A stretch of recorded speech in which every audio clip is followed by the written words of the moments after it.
Hey everybody, Lenny Ghoul here, bringing you some more City of Heroes. Homecoming server, day 8 with Jose Jalapeno, the solo fire tanker. I think. A little bit respect. Hopefully a little better. Grinding some stuff out. Maybe we'll hit that level 27 and start working on some recipe stuff. Because I still don't know what the hell I'm doing with that. But that sure would be good to learn. So for now, let's get into it. What am I doing? I was doing missions, and then I don't even know. Let me check. I have a thing. Maybe I'll just grind out some streets. Let me check the zone thing. I'm in that weird spot, aren't I? Yeah. I'm in that weird level.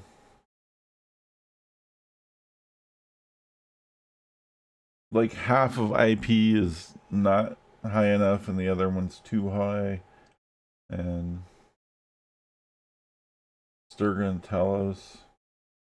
But I'm not ready for Croatoa or Ouroboros or any of that shit. Oh, I'm just looking at. I got this little thing that tells me what levels are. I guess Croatoa would be the next big one. I don't know. We'll just see. Let's see what's. Let's roam the streets and see what we can figure out. Probably have to do a couple more missions still.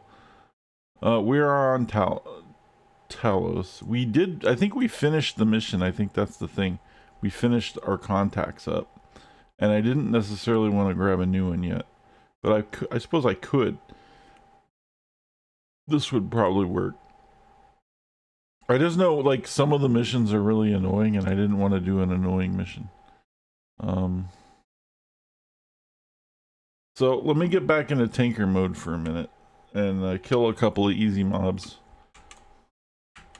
And then kind of refresh the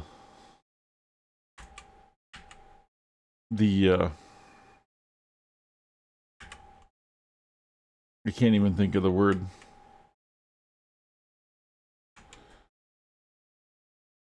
The reflexes, if you will.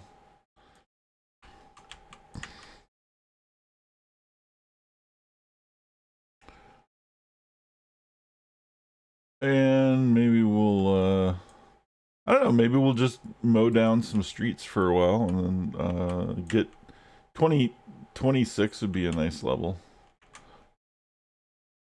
Oh, I need to get to 27 because I have to start making new things. That's where, like, the whole crafting thing they have to learn comes in. So maybe we'll just grind out some levels till we hit there. And because we're grinding levels, maybe I'll go to the stupid pay-to-win person, the freebie pay-to-win person, and get an experience booster. Although I haven't done it yet with this guy. I don't know if that's going to take away from the streaming experience.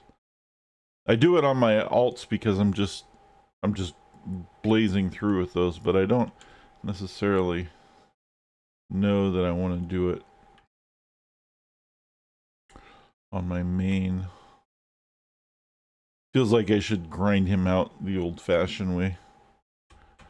But if I get desperate, you know, if the levels aren't coming fast enough, maybe I'll go get the experience booster.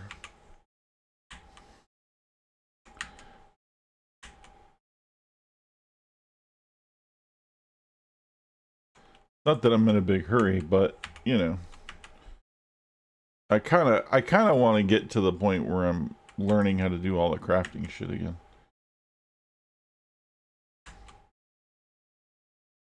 I gotta mine that consume.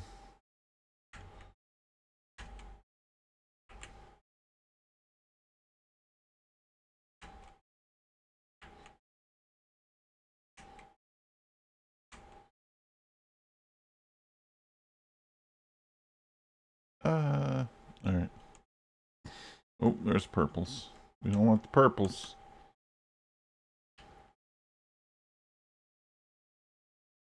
Get some of these guys. Maybe kite them into some of these guys.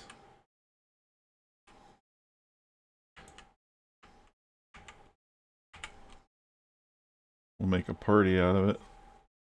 Oh, they're not coming? Come on, guys. Get over here.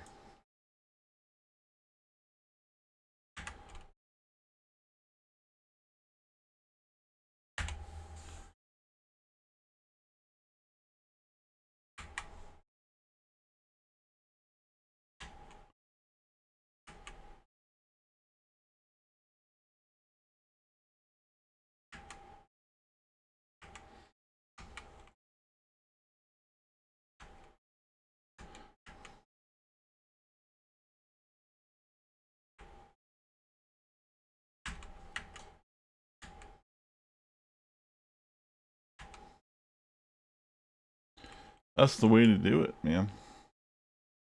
That's the way to do it.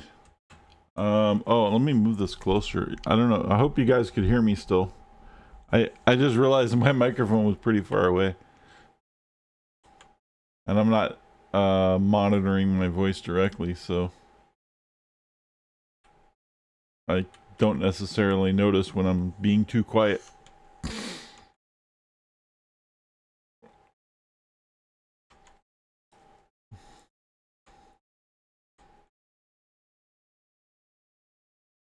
Well, those guys are punks, but whatever. Here, let's punch him so he follows me.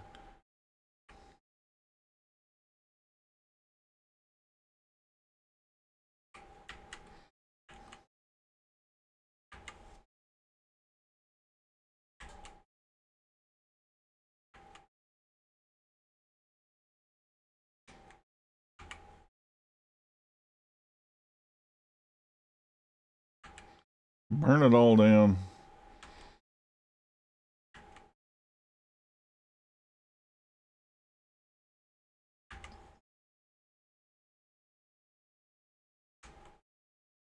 I think the other reason not to use the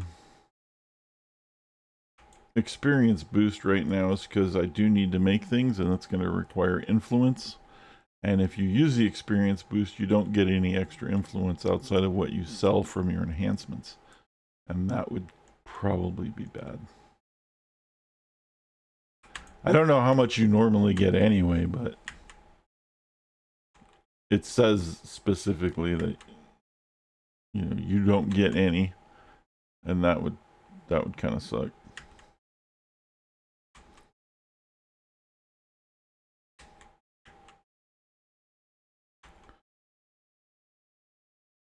And that's fair. I'm not, complaining or anything. It's a fair trade-off for sure.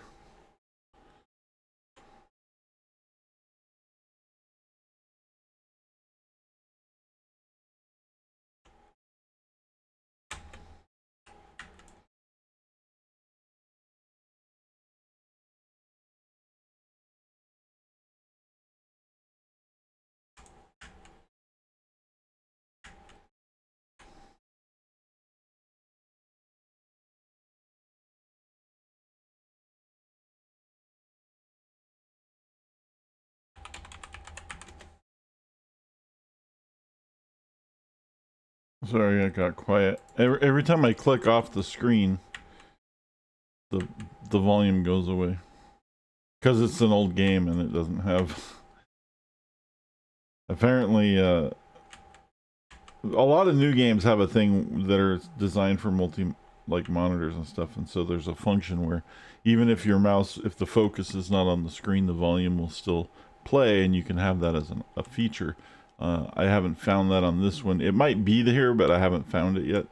But that's definitely something I want to look into. Or if, the Homecoming people keep deciding to keep doing the mod, that would be an option that, a little quality of life thing that would be kind of helpful. If for anyone's taking notes.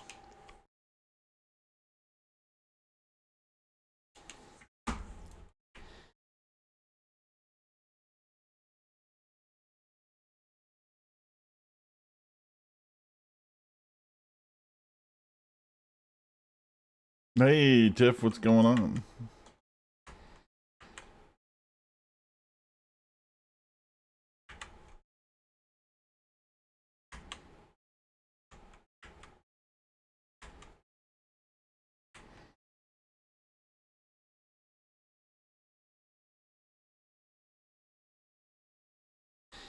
I had a couple of sounds, actually, the other day.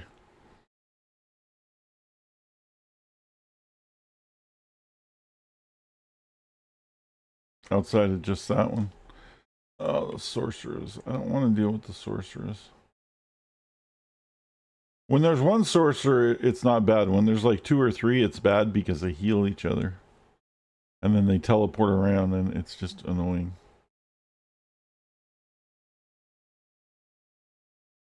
That'll work. We'll fight these guys. Eating food. It's a sandwich and chips. That's nice. I had some leftover steak from the fajitas that I made the other day. So I had steak and hash browns. What would usually be steak and eggs without the eggs, which made me sad. But steak and hash browns in England, like it was breakfast basically, but it was like steak breakfast, like chopped up a little bit, not like a steak slab, but if I do it that way, I usually kind of slice it up and then fry up the steak, and then I mix it in with the hash browns, and onions and peppers and stuff, whatever. It was pretty good. It was hearty.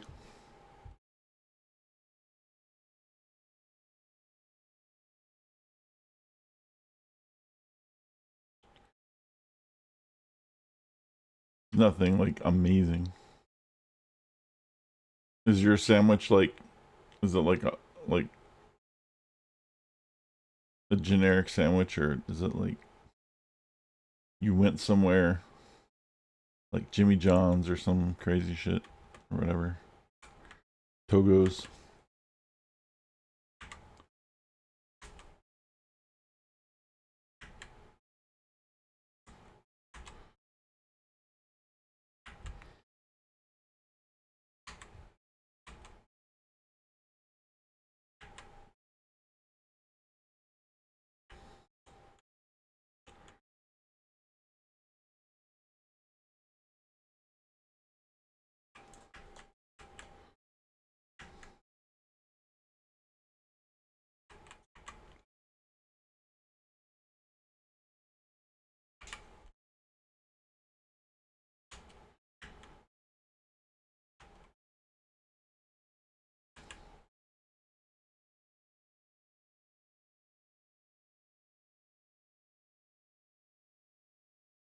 I probably would have streamed earlier today, except that when I woke up, the Gauntlet was going on from Path of Exile, and I haven't played it. This is the first one I haven't played, but whenever they do a Gauntlet, they usually have a stream where people are like doing commentary for it, and they have like they'll just focus on certain streamers and they'll like switch it around, like it's almost like it's a football game or something. It's like it's Sports Center but for the Gauntlet, and that usually goes on for like 6 hours. um and they'll watch people who are doing like crucial bosses, or maybe there's a high chance that someone's going to rip, because the Gauntlet in Path of Exile is solo self-found hardcore, which means if you die you're dead forever, and it's solo self-found, so you can't trade or anything, and they beef up all the mods on the monsters, so it's really really hard. And so that's usually fun to watch, and I watched some of that instead because it was streaming. I couldn't watch that on Twitch and also stream at the same time. I mean, I guess I probably could, but that would be a pretty weird stream.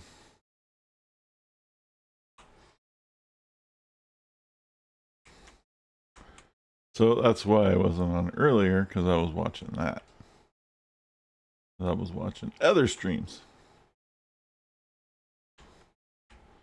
Usually I participate in it, but I just didn't feel it this year. I'm like, or this season. I was just like, meh. I'm kind of having, you know, I'm in like my City of Heroes vibe right now.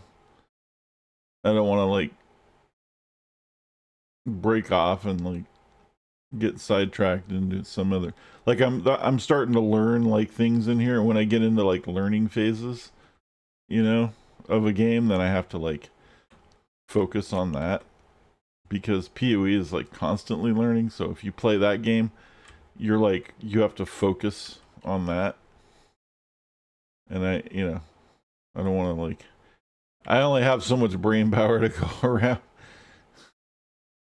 So I was like, well, we'll watch the Gauntlet and play some City.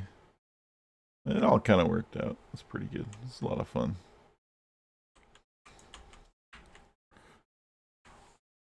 Usual suspects were doing the usual suspects things, and a couple of the D4 guys were there trying to show up. Um, which I mean, you know, they gave it an effort. That's all I'm gonna say about that one.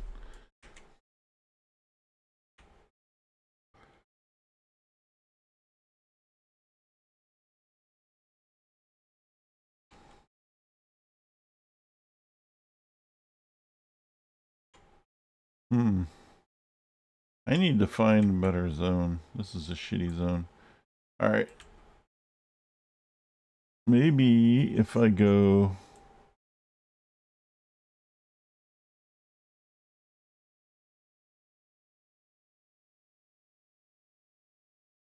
These other places are too high level, right? Founders Falls is level 30, so I can't do that. Astoria. Dark Astoria is also.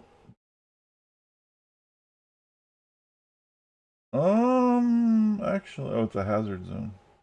That's a 29. I could do that. Let's go there. Let's do Dark Astoria.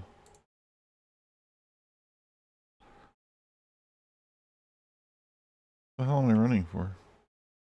Did somebody just cast haste on me? Somebody cast speed boost on me. That's cool. Ooh. Thanks, bruh.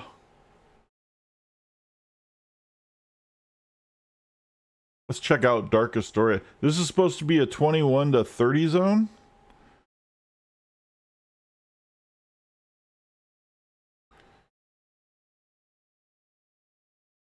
Maybe there's a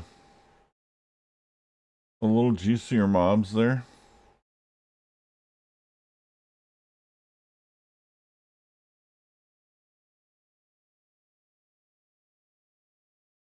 I suppose I should run some door missions because we are the fire tanker.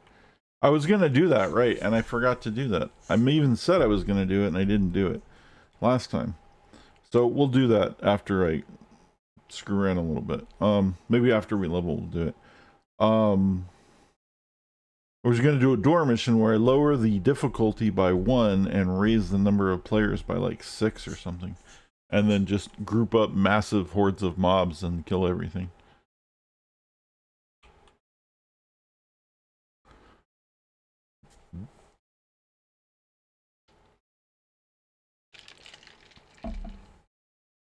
There's no time for petty squabbles. You and the villains are now on the same side against a greater threat.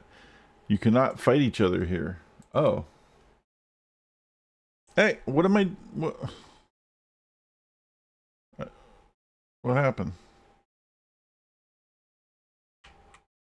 That's a dumb place to put a cursor.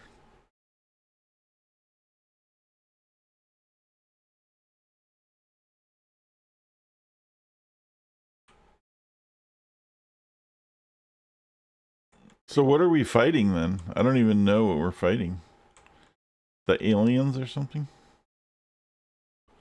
Or is this going to be one of these, like, it's totally dark?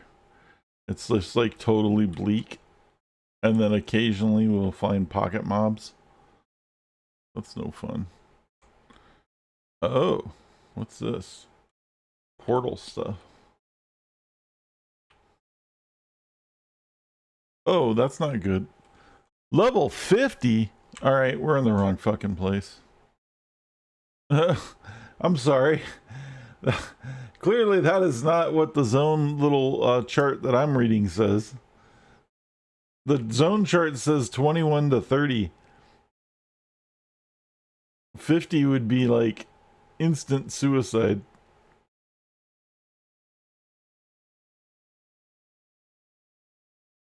We'll go back.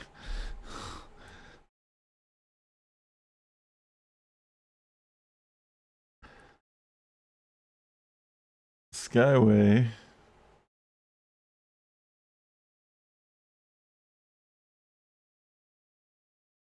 Let's go this way.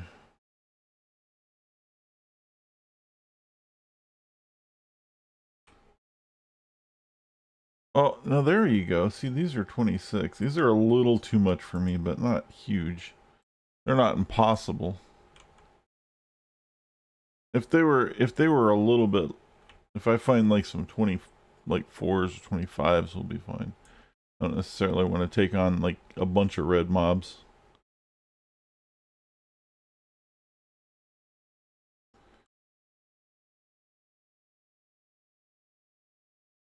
See what these are all about, especially because I don't even know what they're about.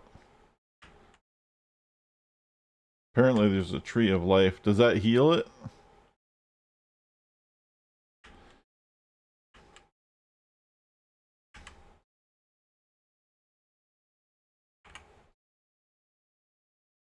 I wonder if they know that like the tree of life is like a religious thing.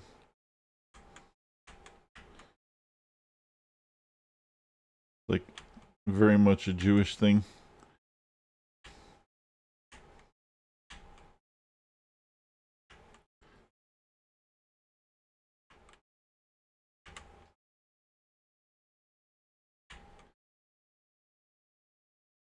And I guess they took it literally.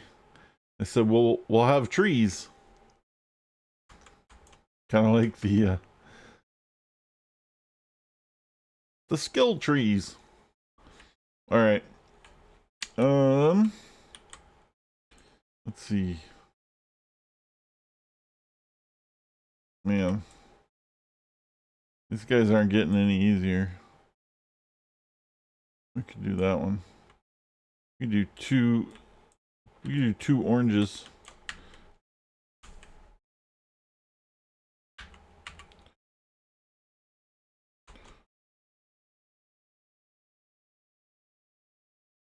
The one thing I'm noticing is I'm losing my cursor a lot lately.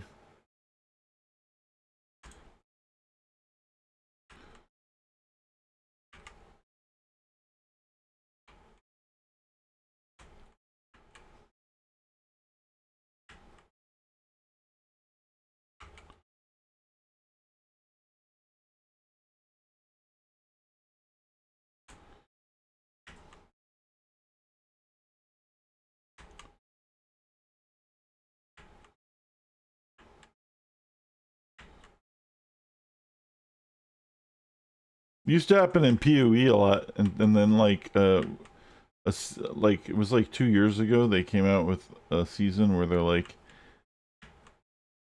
they gave free ones to people who didn't want to pay, and then they had special MTX ones, but they came out with huge cursors that you could do as an MTX. So I got one of the free ones, but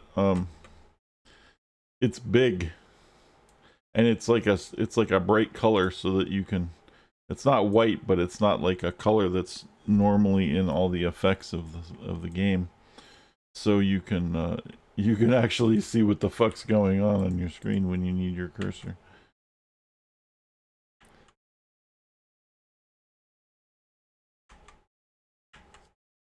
And probably wouldn't be much of a problem, except as a tanker I'm right up in the face of everything, so it's hard to actually see anything. And then you got all the effects and shit going on.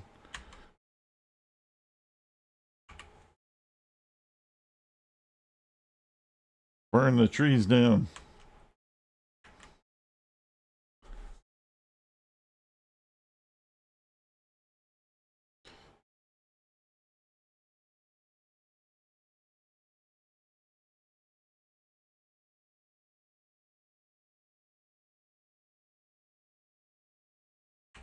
Oh, hey, they're hiding. I knew there was other ones over here. The trees call for blood. How about some fire? Fire, fire, fire.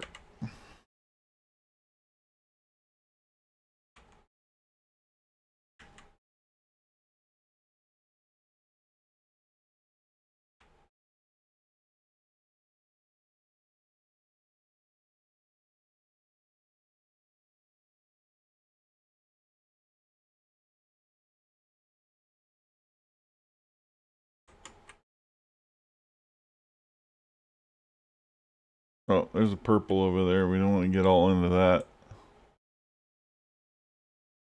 That'll ruin our fucking day.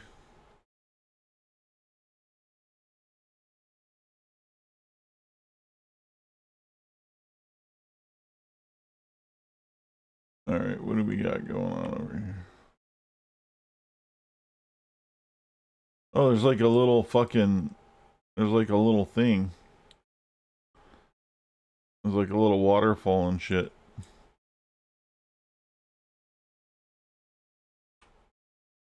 I think we can handle these guys. Hey, what's that? I don't want to handle those guys, though. Alright. Go after this guy.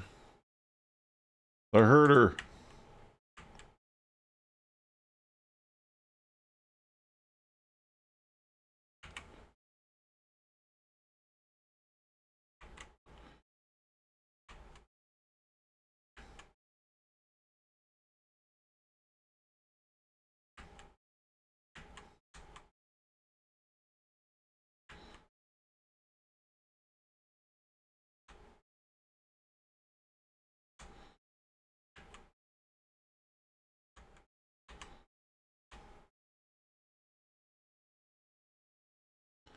That wasn't too bad.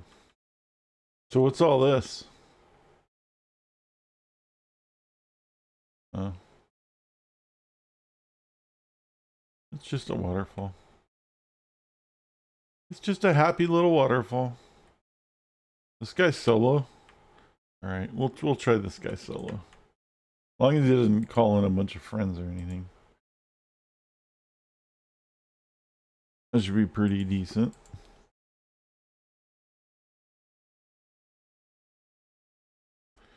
Fire.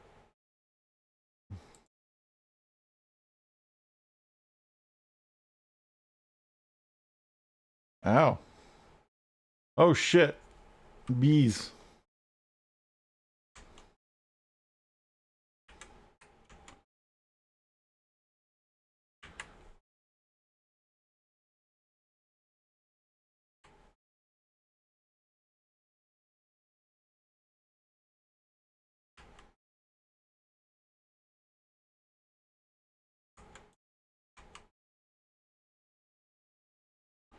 Dude, this guy's smacking me around like a bitch, dude.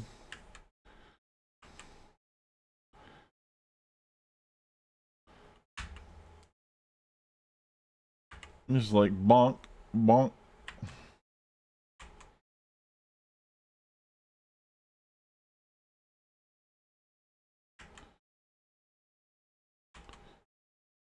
Where are you going? Oh, we got him. Alright. See? You stand there long enough, everything fucking dies. That's the whole philosophy of this fucking build, and it works really well. What is that? A lesser devoured. A fungoid.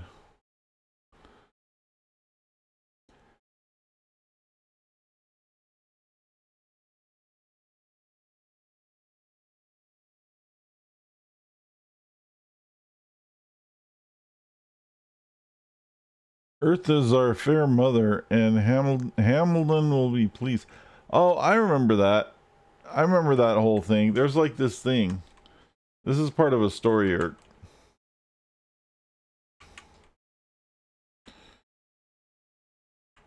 I vaguely remember that name. as being like a major thing in the whole game. Like maybe it's one of the big monsters or something. Uh-oh.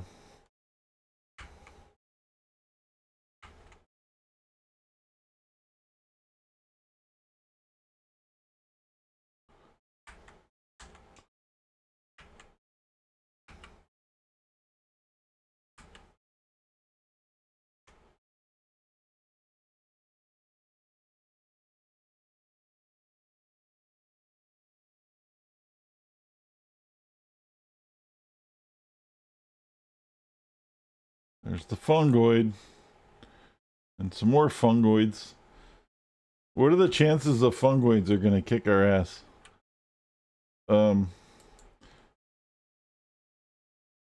Let's find out.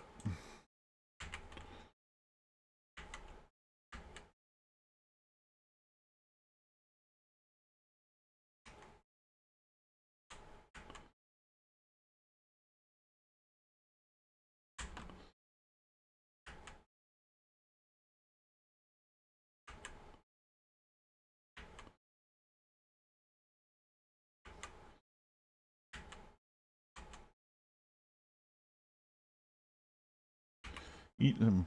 Eat some burn.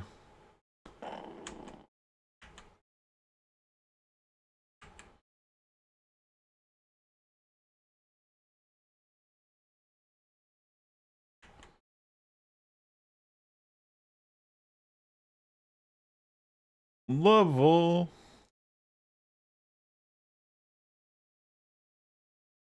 25. We're halfway there, guys.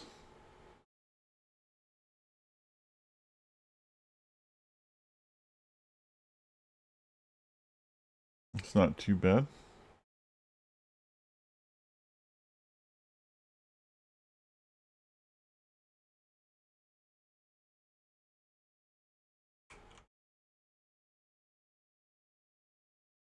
Bunch of white ones now.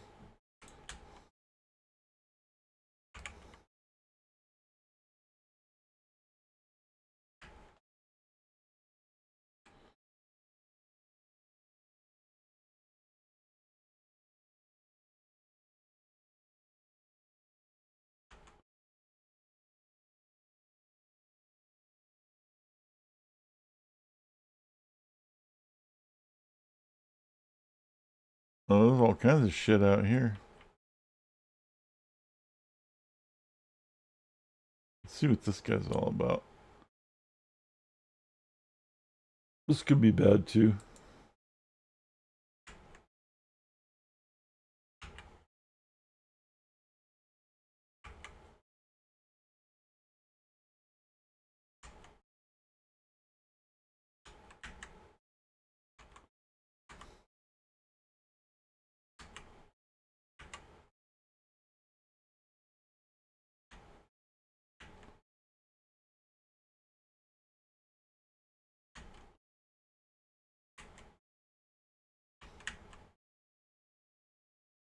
I don't know what he's doing. Looks like he was summoning something. Oh, he's probably summoning the swarms.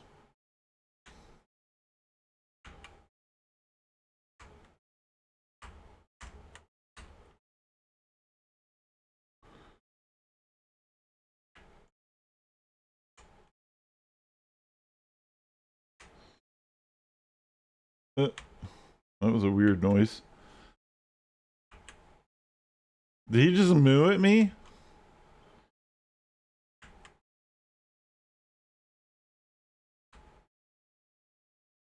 I think he just mooed at me. What are those guys doing? Oh, it's somebody with ninjas.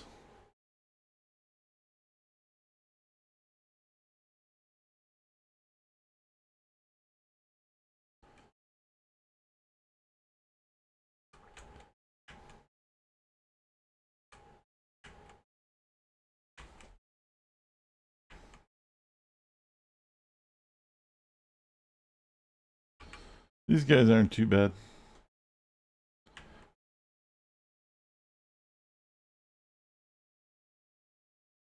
Definitely a doable situation. There's a lot of them though. Let's go see what we can pull off.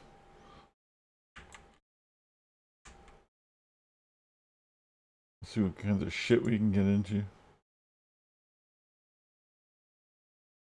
Get that burn up. Burn is like a huge skill for us, by the way. If you ever make a fire tanker, burn is your #1 skill. Your fire shield is also your second one. It's, or what is it? The blazing shield? Blazing aura. Blazing aura and burn. Those are your big money makers.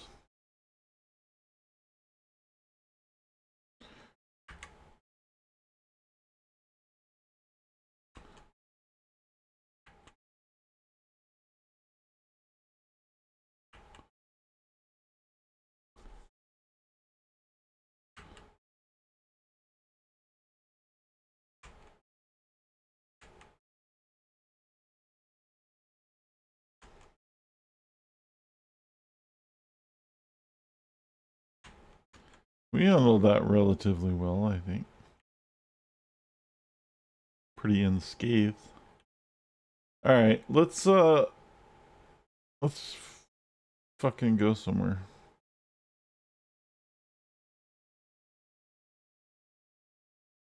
Let's go level and see what we got going on.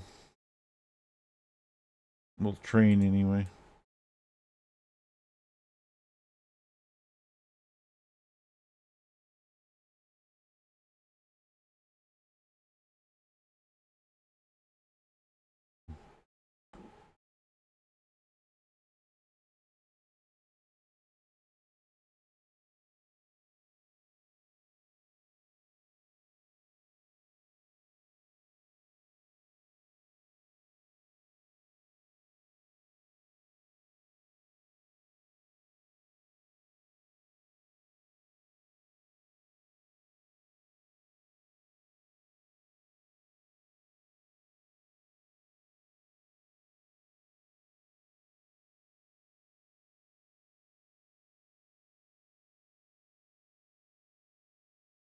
Alright.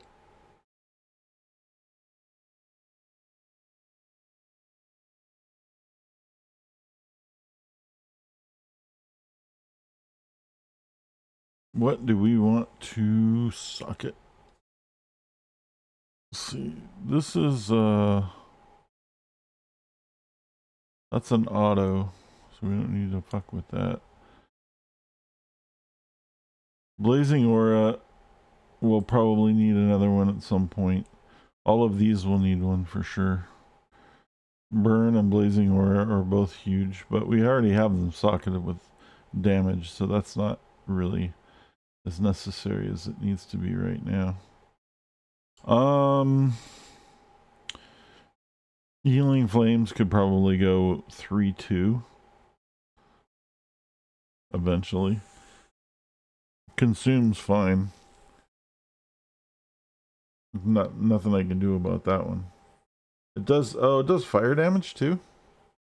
Oh, maybe I can put some fire in there. That'd be cool. I didn't know it did fire damage as well. Well, there we go. Let's do that then. So we'll get a third heal and healing flames, so we'll just boost the shit out of that fucker.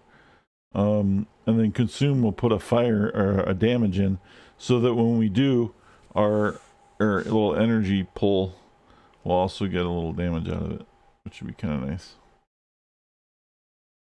Then we gotta start, we should probably put more into here too at some point. These are good. Oh, I only have 2 into health. Yeah, it's still holding though. I mean, they kept telling me I don't need the third one in the health, but I keep feeling like as a fire tank solo, I kind of want one. But I'm gonna keep going with the advice of chat until it fails me, and we're just gonna keep the 2 in the health for now.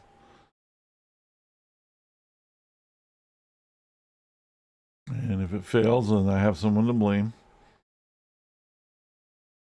and then I'll fix it.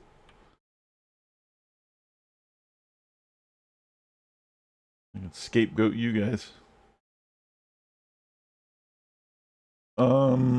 Where is the fucking store person?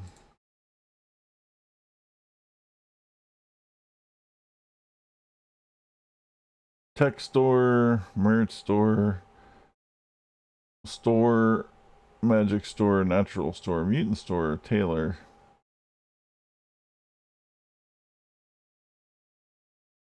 Consignment store, store. Science store, way the fuck over there. Alright. Go see what they got. Oh look, we got our third row. We're all stylish and shit now. We have like 15 enhancements.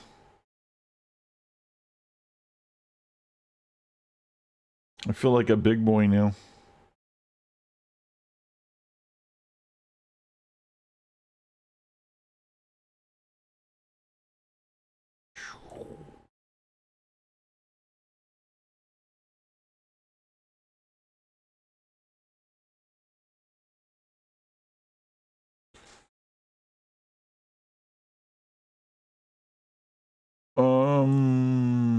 Let's see. Talk to this guy. What's up? Totally right. Department store.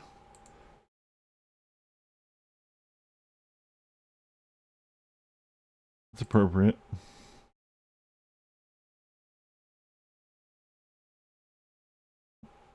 What do we need? Oh yeah, so we need a damage here and another heal here for sure. So we'll take a damage. Boom. Take a heal. Boom. And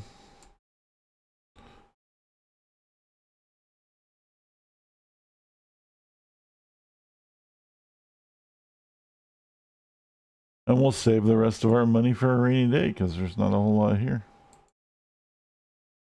We gotta get that. We gotta hit that level 27 because then we can start working on our 30s.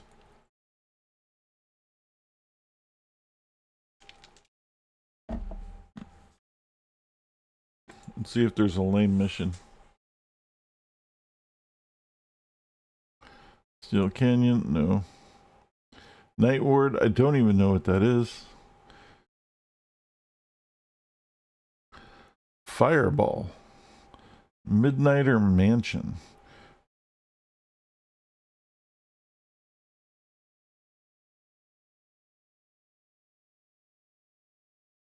I have no idea what the fuck that is.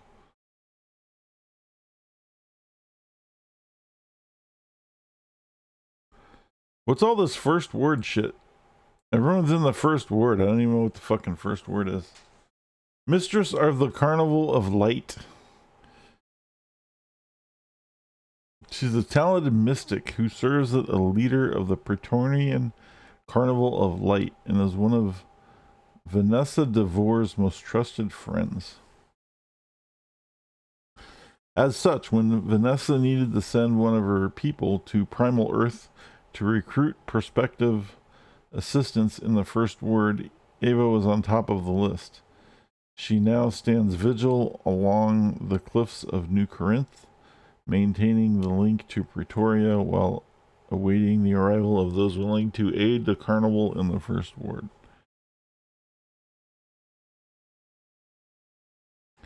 Roy Cooling. Didn't I do that guy already with my other fucking... I thought we've already been doing these guys' missions. Am I doing these missions with an alt?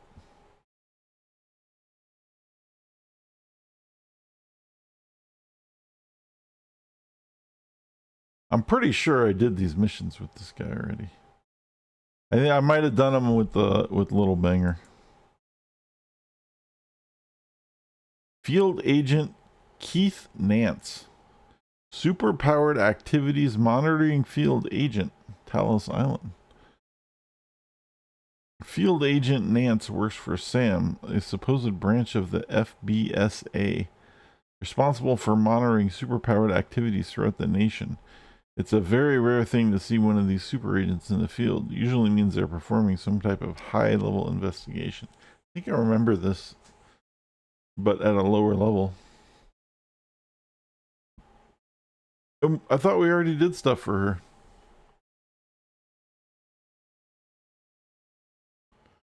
Well, I know what her stuff is. Let's go do her stuff. Her stuff is like with the Lost and the other fucking people. And the family. Or the family and the council. Or something.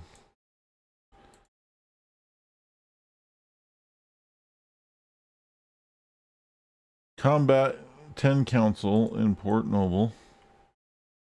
And then she gives me a door mission at some point. I think we are in Port Noble.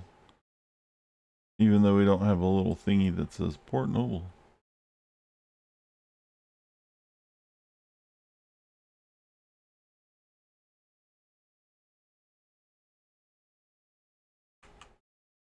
These guys are like super low level, man.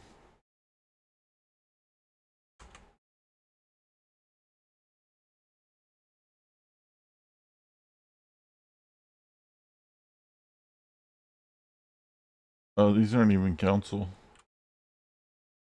Yeah, that's a waste of my time.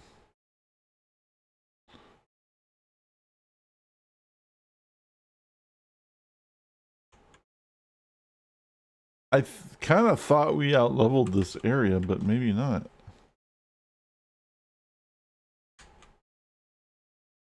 There's 2 council. Those are families.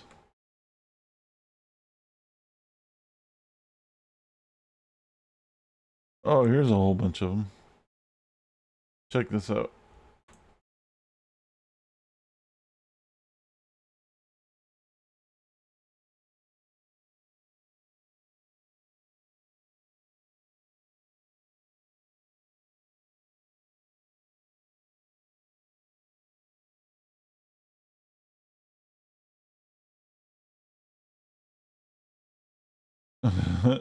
Everybody dies.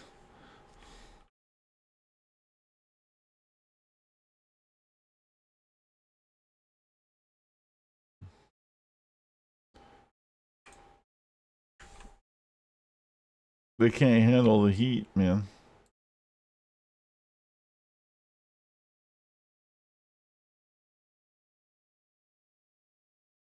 Extra spicy enchiladas. It's the special of the day.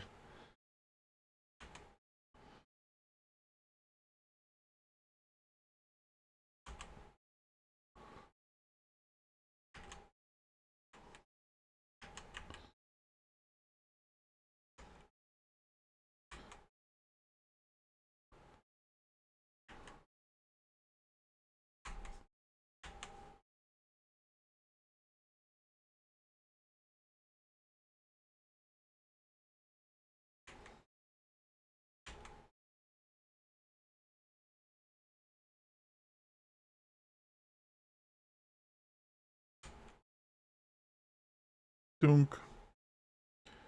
All right. That was easy.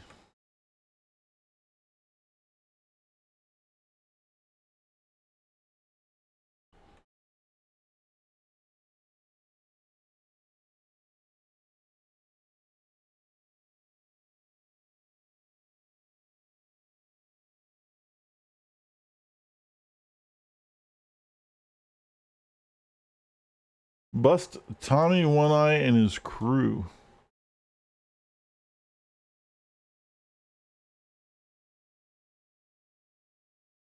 We've definitely done these missions with other characters for sure. But that's okay. We can do them with this guy too. Now this, I'm going to turn up the... We're going to experiment a little bit, is what we're going to do. I'm going to turn the mission level down by 1 and put the team size to 5.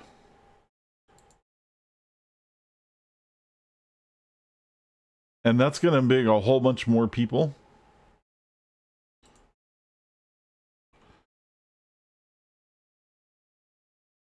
And hopefully I didn't bite off more than I can chew. See, now we get all these fucking people. And then we're going to want to kite them. Because they're all ranged. Around a corner somewhere.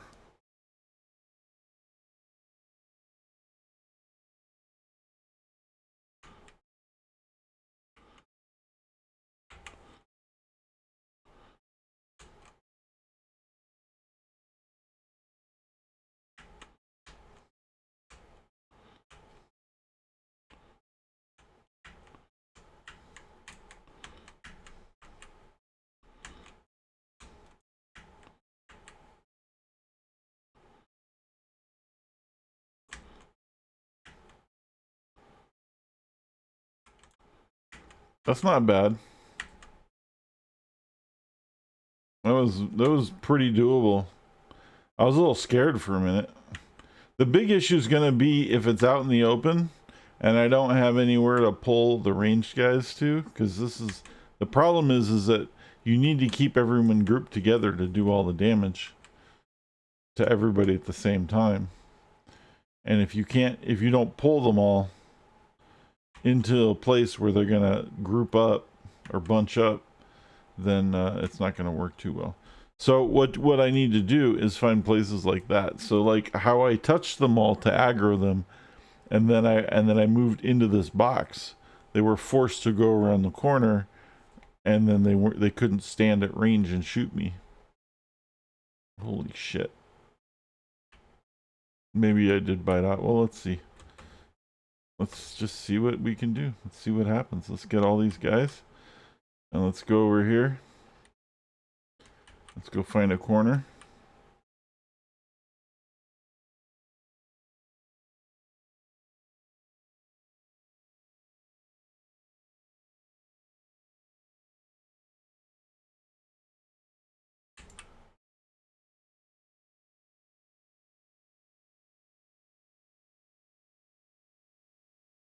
I'm getting knocked around. So I don't even I'm getting so knocked around that I don't actually have any it's hard for me to cast anything. But they're all standing in my AoE radius, so they're still getting burned. That's nuts.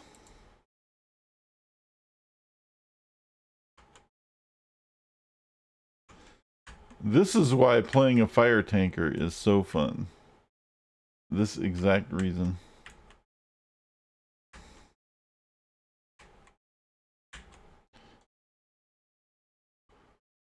This is pretty much what it was made for.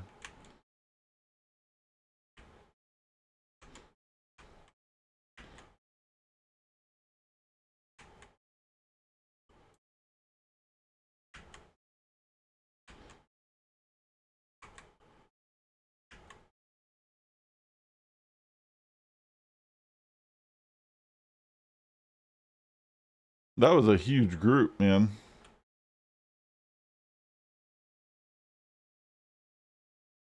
Now, if I can do that at even level,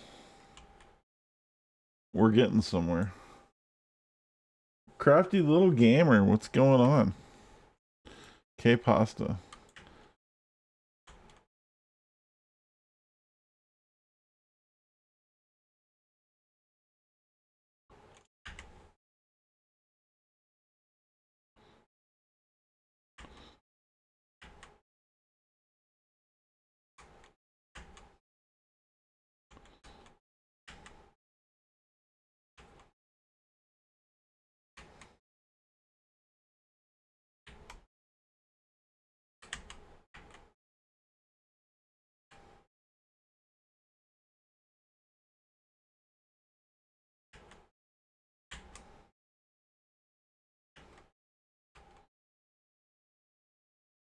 All right. That was a pretty big mob that we we mopped up though. Let's see if we can't group up another.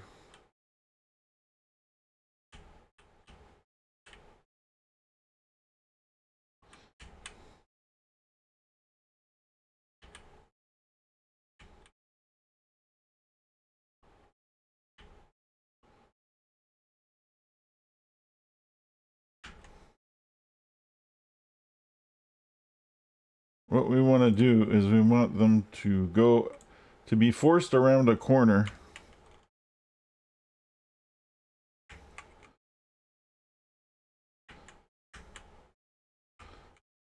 I don't know if my health is going to hold up this time. I had a bunch of health. Yeah, I'm getting knocked down too much is the problem. If I get knocked down, I can't do anything, and then that's when I take more damage. I did it just a couple seconds ago, but it ain't gonna happen this time. Just working on merch designs again. That's cool.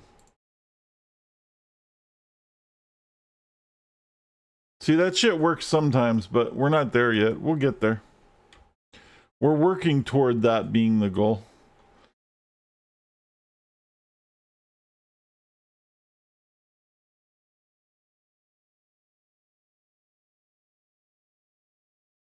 But it is set for players 5, which is probably a bit ambitious. But I gotta feel my limits, right? I gotta test where I'm at.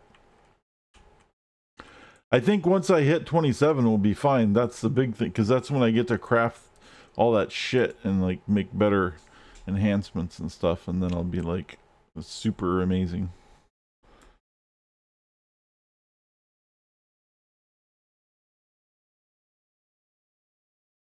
We're just trying to get there.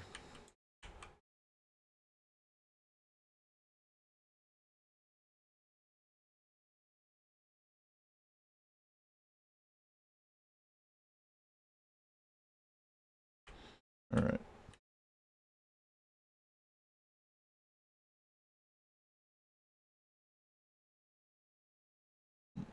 We won't group up quite as many people this time. The real key though is to make sure that you kite them around to like a corner or something.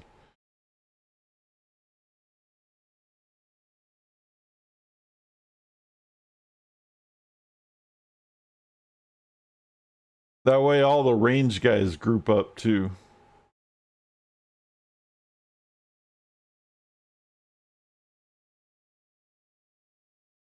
I'm also working on an alt invulnerability tanker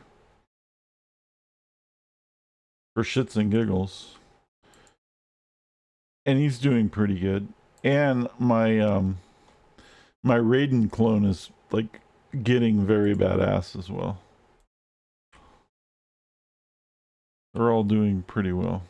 The invulnerability one's cool. I didn't realize that what invulnerability did. Invulnerability has this skill whereby the more people who are surrounding you, the higher your defenses are, the faster your healing is, and the more damage you do. And I was like, oh, that's like exactly what we're fucking trying to do. So that's good.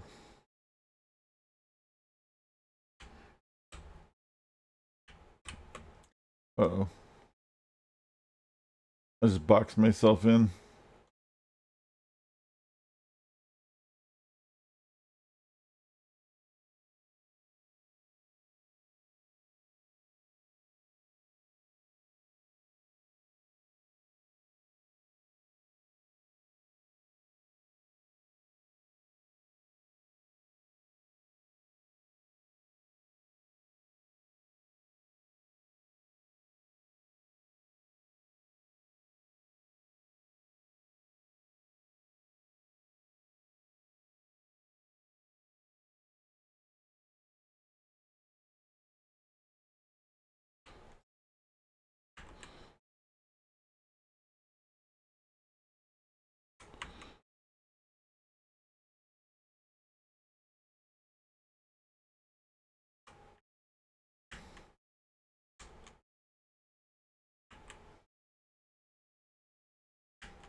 All right, so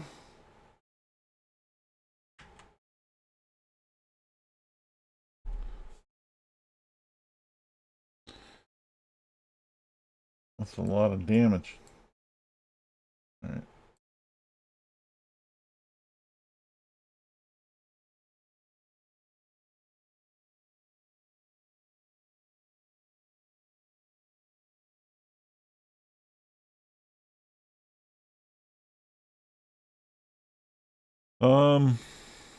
Yeah, that's a lot of people right there.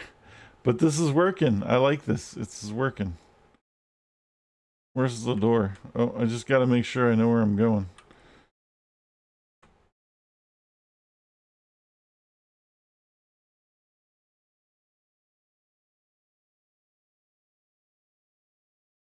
Putting myself into environments where, oops, I hit the wrong thing. Where I'm forcing people to like group up around me, so they all take the AOE damage.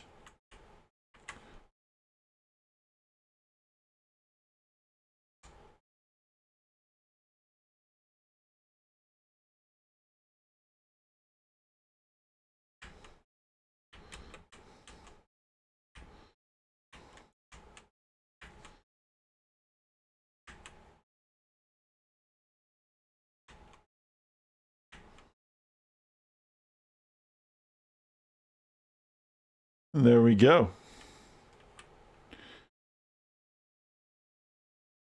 It's called How to Make a Mission Last 3 hours.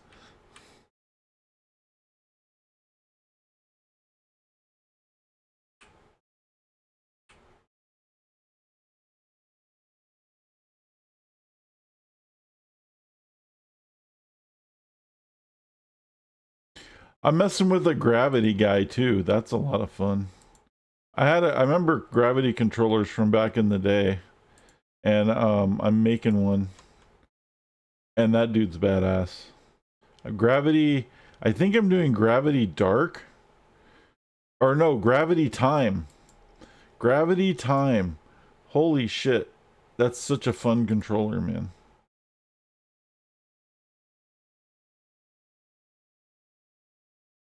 Gravity because you get some DPS.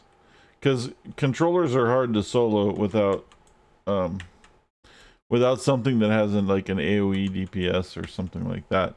The thing where you one of the skills is called lift, which is fun, which means you select a player and you throw him up into the air, a bad guy or whatever, and you throw him up into the air and then drop him, and then he takes falling damage and takes a lot of falling damage. But one of them is called propel, and what you do is you materialize an object out of another dimension, and it's like a pool table or a street sign or a couch or many kitchen appliances, and you throw it at the group of bad guys, and it has this cone of damage effect, and that's a lot of fun. So there are some AOE attacks, and that's what makes it work, because the big thing with the controller is that you do the crowd control. You lock down all of the mobs, and what you want to do is lock them down and then inflict pain on all of them, or as many as you can at the same time. Um, which is pretty much like the way to do most of the game. If you do it right, you get everybody grouped up or something. AOE's are just much more efficient, but there's room for single target attacks too. But anyway, as a controller, it's a lot of fun, and then using time allows you to lock everybody down into like these weird things. There's like bubbles, and I don't know if you guys have played time secondaries or not, but oh my god, it's so fun. There's all these weird just options. Here, you guys come over here. See, that's what like That's what this is. See this couch? There's a controller in there. That's why I brought it up. There's a controller in the group, and so they're the ones that are throwing couches.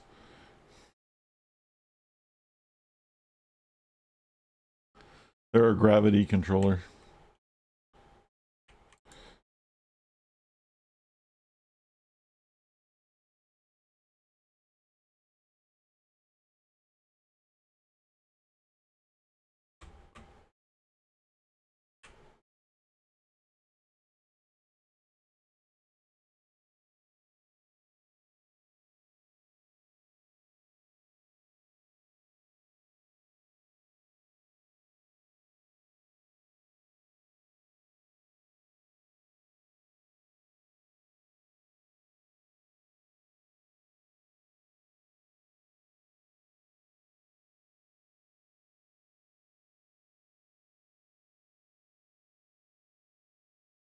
But anyway, yeah, time is as conceptually is really fun too, because you're already messing with gravity, and you're so like the guy looks like this mad scientist or whatever kind of guy,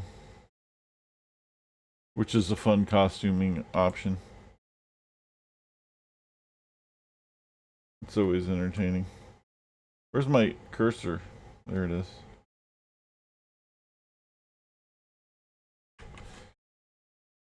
I'm trying to get all my hotkeys, but sometimes I just have a habit where using the cursor still for some reason, and it's making and I keep losing it. I mainly need it for the inspirations, because they don't drop in any particular order, and if I need a specific one, I have to go in and click it, right?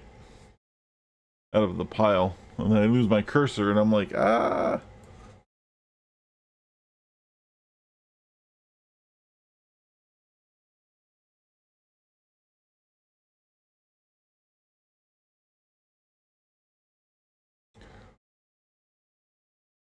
That might have been too many people. Let's find a good spot to get stuck.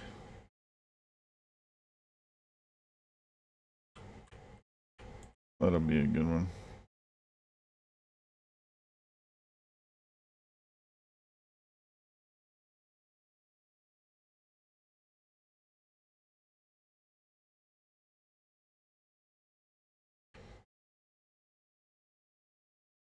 This is not a good one.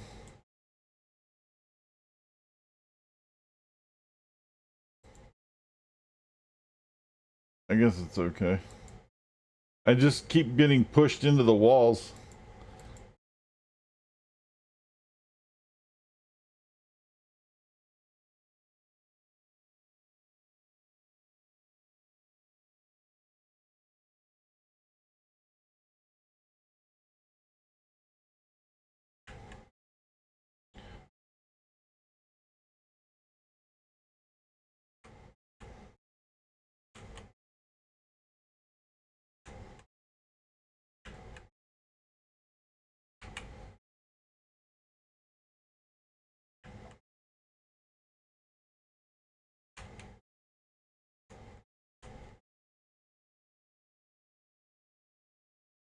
We did it.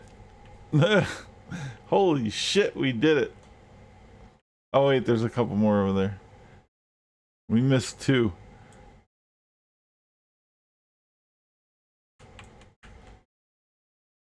That was pretty insane.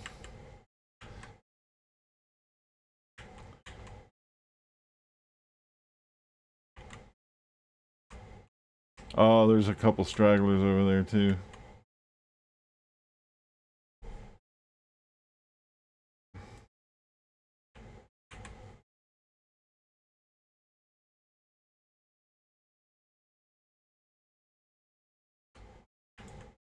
That's right, I'm supposed to be destroying drug crates.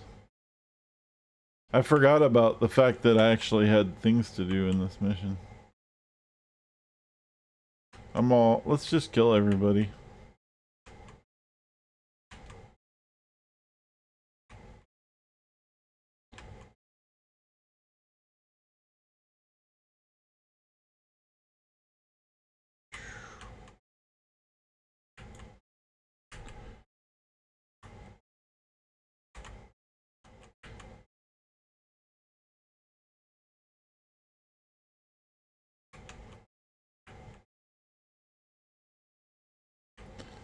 Like, So the question is, if I have it on a team size of 5, and then I finish the mission, do I get the mission bonus for 5 people? Or do I only get the mission bonus for myself? That is actually the question. Because I haven't really messed with any of this team size shit or anything like that until recently. This is a new thing for me.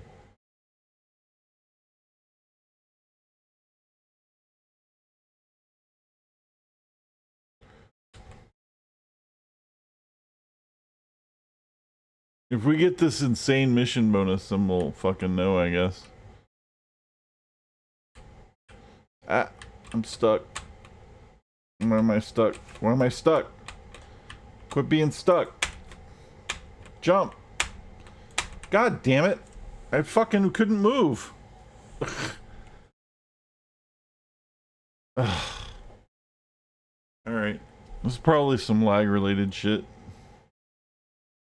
Yeah, I couldn't fucking move. It was completely like nothing I did moved.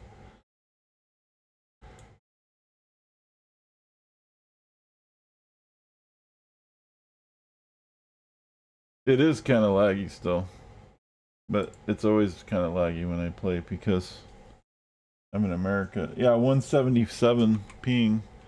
It's not the greatest. I've had better.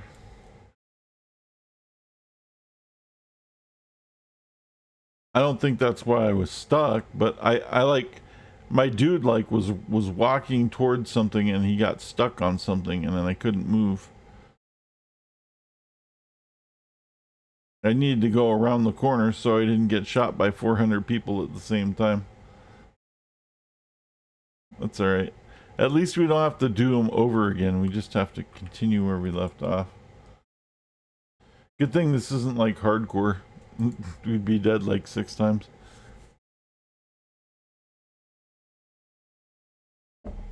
Some of the games I play have a hardcore mode. And if you guys have never played hardcore in a game, what it means is generally you get one chance to live and then that's it. And if you die, you have to start all over from the very beginning with the new character.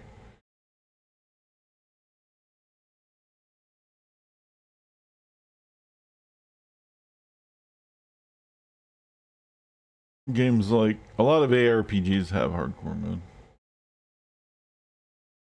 Some games have hardcore mode where it isn't like that, but that's the general idea. Obviously if this game had that, I'd be remaking a character every 5 minutes. But that was just interesting to think about. This is where we were? Yeah, this is kind of where we were. This is where I got stuck, was right there. Damn it, it happened again. Hold on.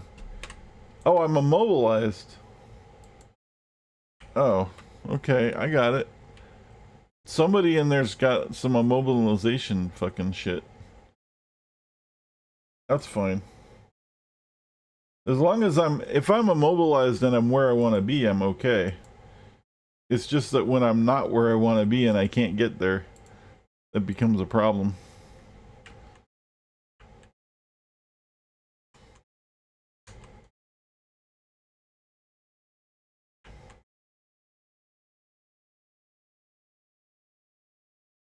I thought I was like stuck on a piece of terrain or something.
There we go.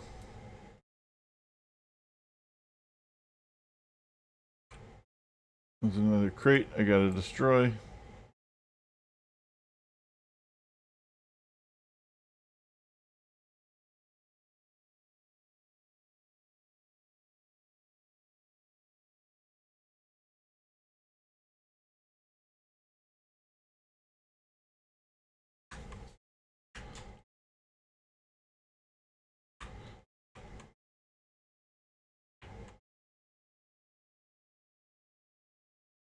There's this thing I watched on Netflix last night. It's kind of fucked up.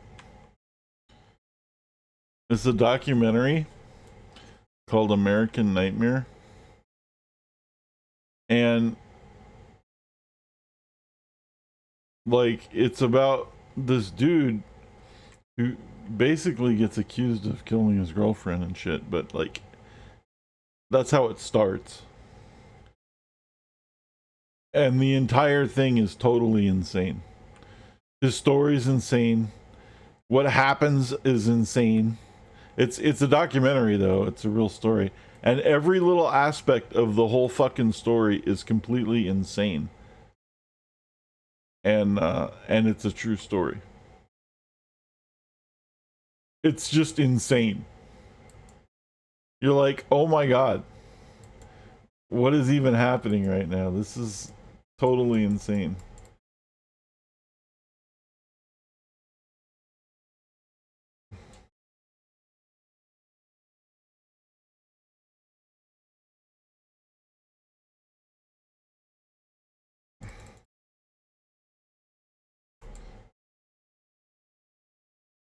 Here, I need to get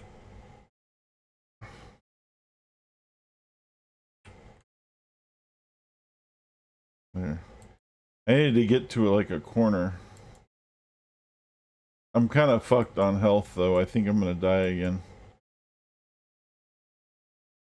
I kind of got fucked. Oh, I just clicked it. Yeah. I think the game, I think it's probably too laggy to pull this off reasonably as I normally used to do it. Because the server's so fucking laggy that the response time is like not adequate to facilitate handling more than like 10 mobs at a time or so. Because sometimes it does, right? When it works like early, I've already done it a couple of times on this mission where I have like 35 guys and it works. But then sometimes when I'm clicking things, it's just not going through and I'm looking at them, I'm not immobilized or anything. There's just too much knockback. There's a little too much lag. And that's fine. I kind of figured that would be the case. Generally speaking, when you're doing things that require super snap timing in games, you need to have a little faster ping. I mean, there's obviously player skill involved, right? Like, I'm probably not doing a very good job anyway. But in general, like when I do recognize that I am doing the right things that I know work, and yet it's not like registering a lot of the things times when I click, it's taking there's like a half a second delay or something, and then that when you times that by like 35 mobs attacking you at the same time, it starts to stack up. The delay starts to stack up, and then it starts getting really bad. So maybe we'll just tone it down and we'll just take on smaller mobs for a while, because this isn't really helping me having to die all the time and come back.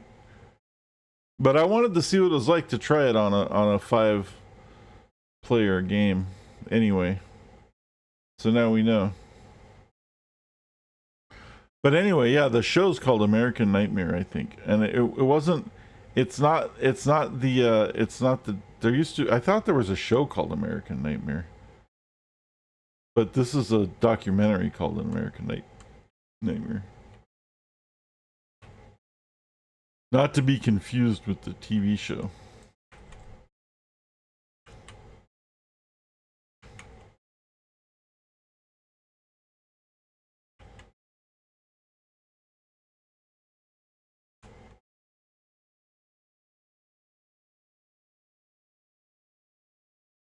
But it was pretty fascinating.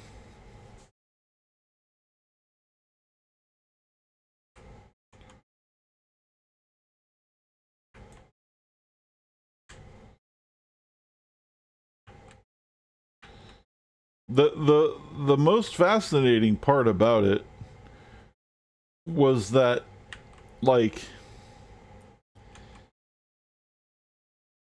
the story seems so absurd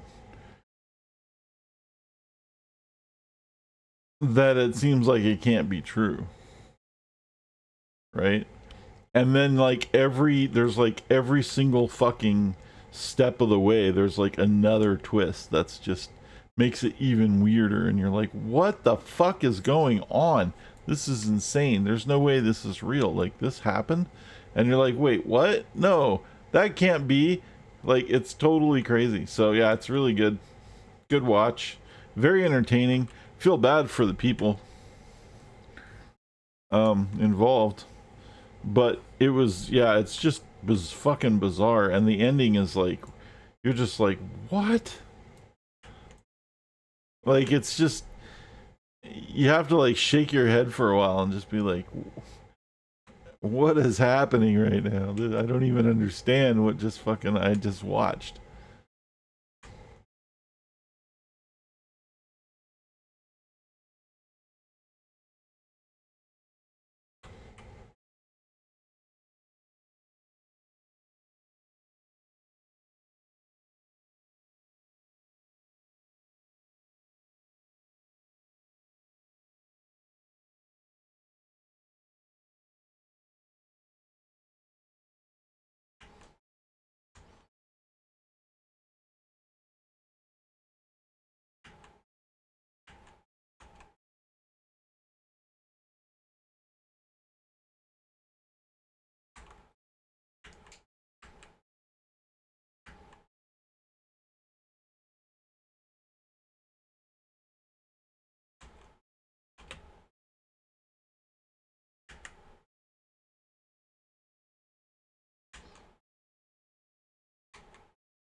I feel like I'm hitting that and it's not triggering, and then all of a sudden two of them trigger at the same time. It's that kind of shit.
Go.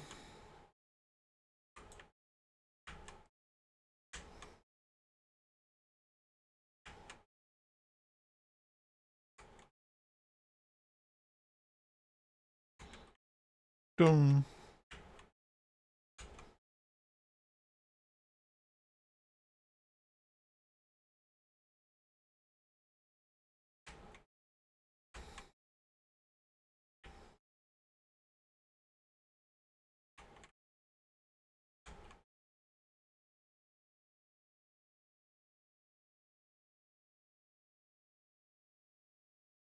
So we're not able to do a whole room at a time, but it looks like we're able to do like half a room at a time, and that's fine.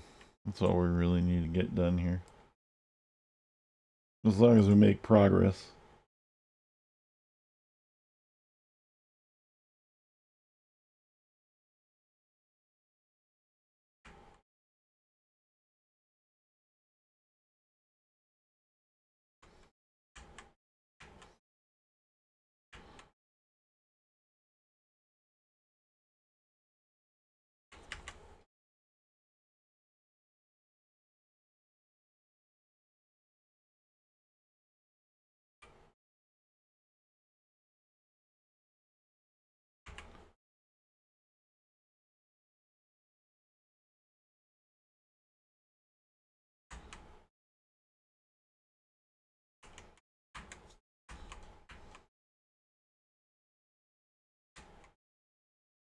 There's some dude slinking around. Do you see that? Some dude over here is like slinking around. And now he's all standing up.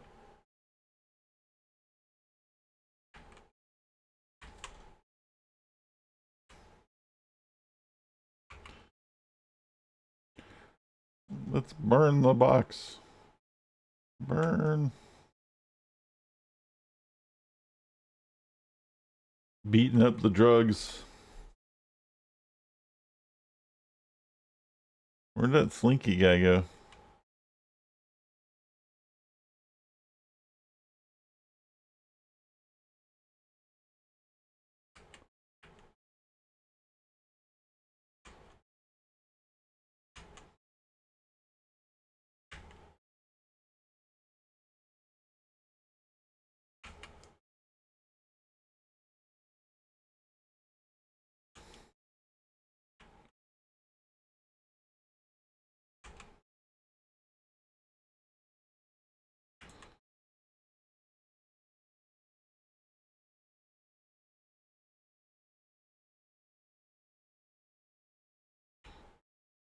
Where's the...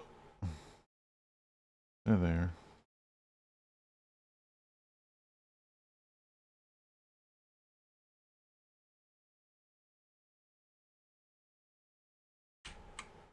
Oops.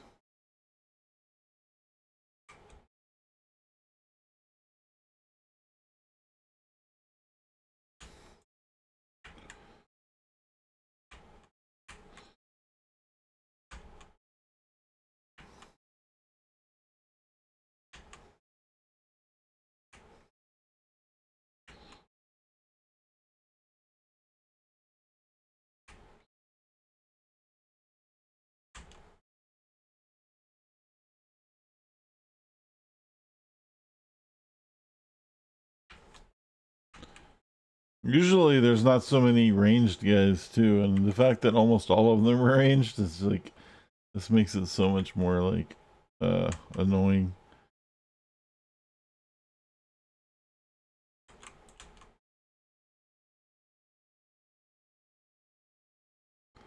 All right.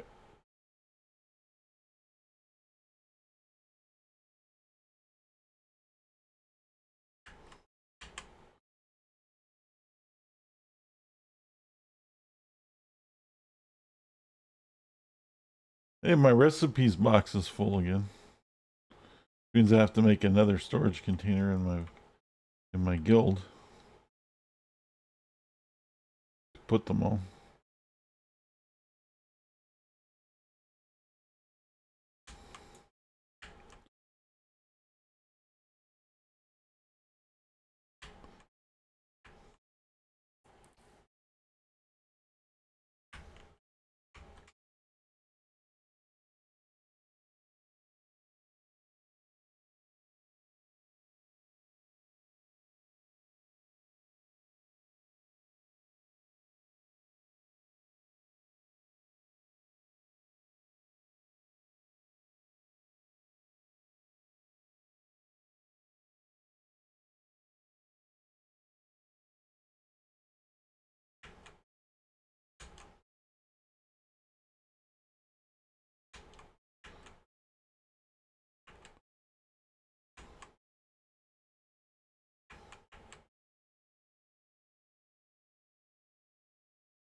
Destroy the last container of drugs.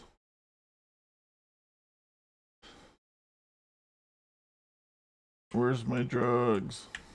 Give me drugs.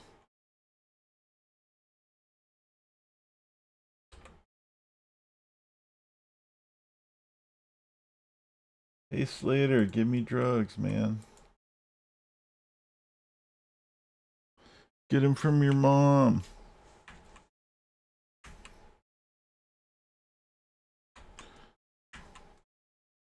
There's some new sounds in there.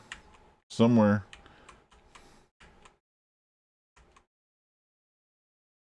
If you guys wanted to check those out.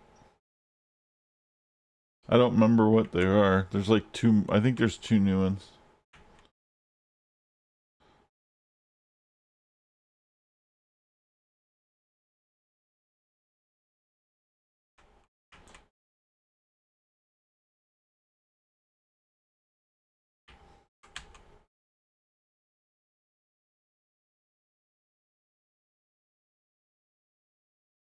One of them's from Path of Exile. It's an Azaro line.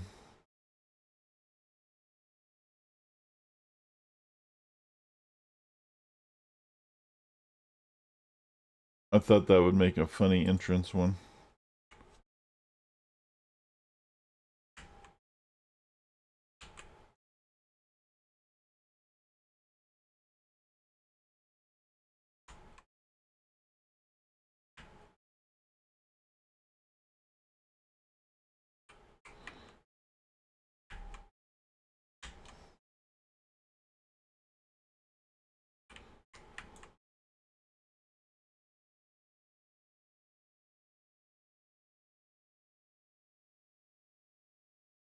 There's actually quite a few PoE blurps. I was really surprised. Let me see if I can find it.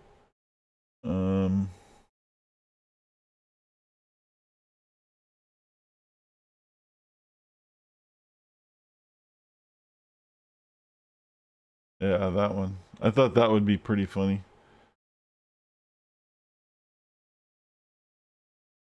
Like Ara shows up or Tiff shows up and you're like announcing your arrival.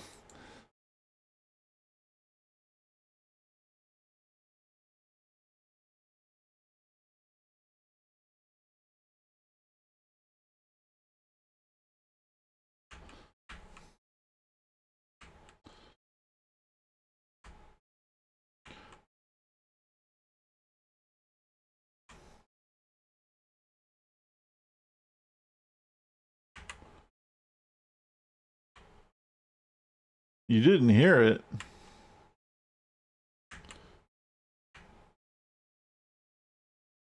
It's called Goddess Azaro PoE or something like that.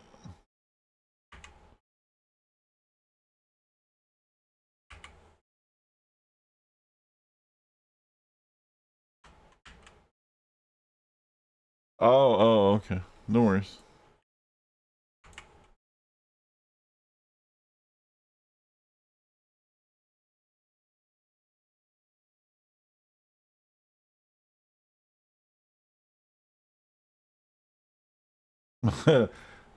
Yeah, all right. Well, little TMI there, but go for it, man. Sounds like it was a fun evening.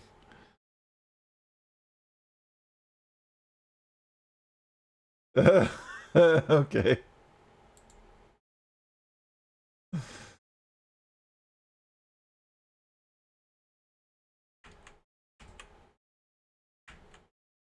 Uh-huh.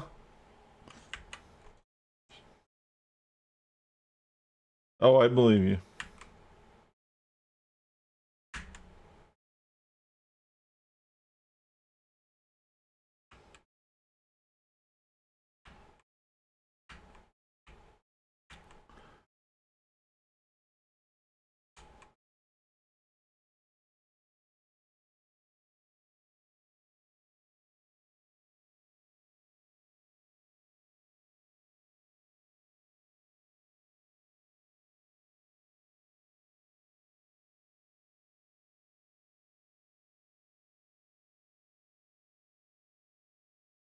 All right.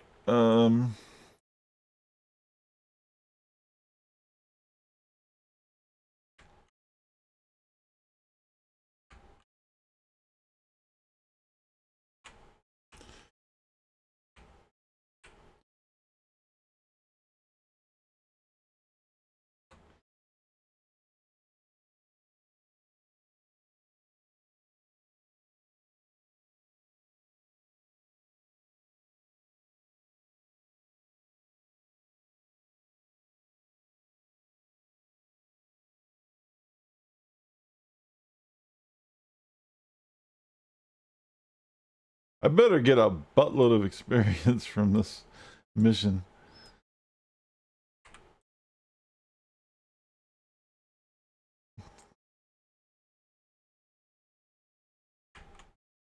I mean, it's my fault for setting it on 5, but still.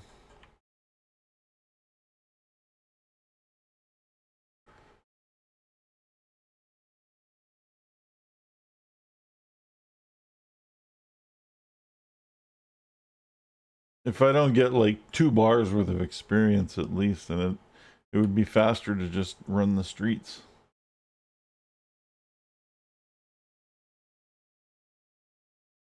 Just do just beating people up on the streets.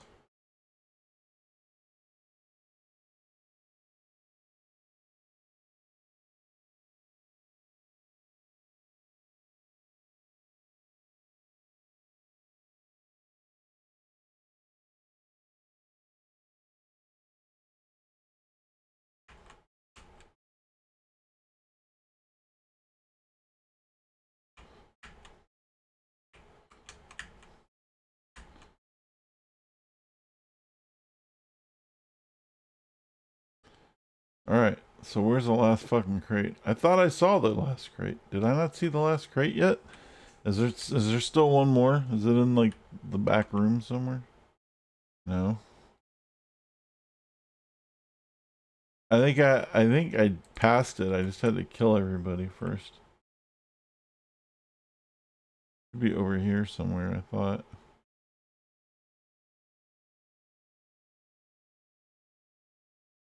Nope. It's gonna be hidden. Usually it's in the they have the they don't have the little icon.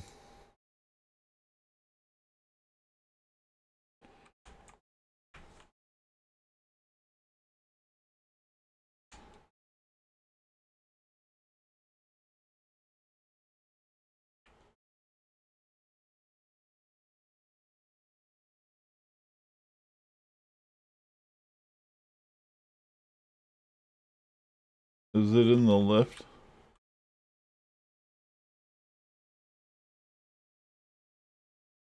No.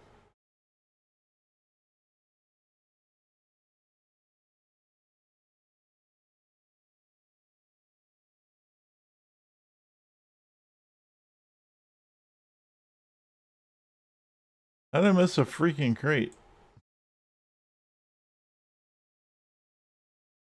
They're usually pretty well seen. They're like lit up and shit. Oh, there it is. No, that's not it.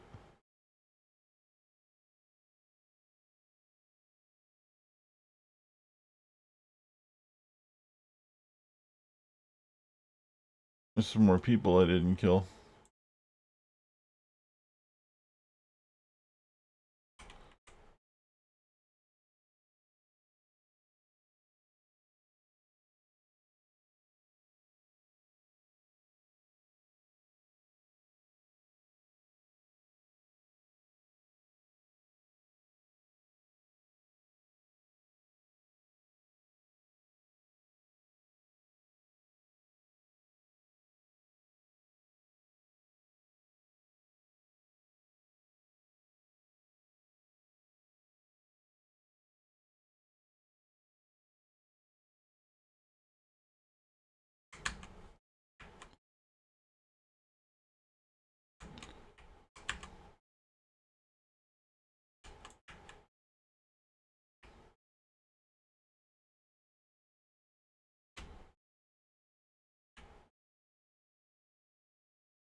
Yeah, I don't know. I don't know where the fucking crate is.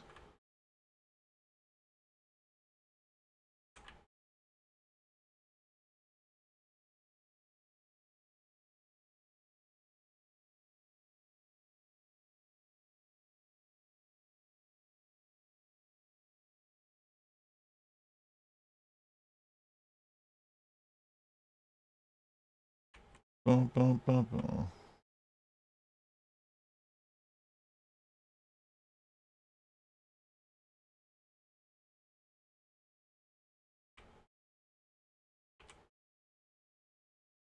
Must have passed it because it's not at the end. Usually they're not until the bit like toward the end.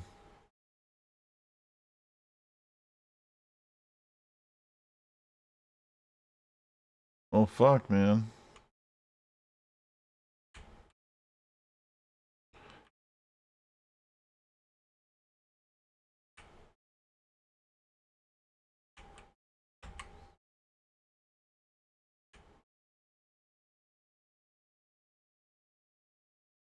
Where's my drugs?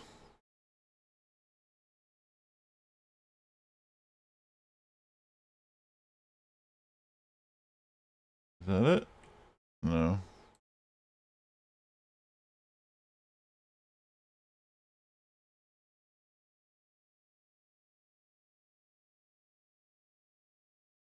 Is there somebody else hanging out somewhere? No.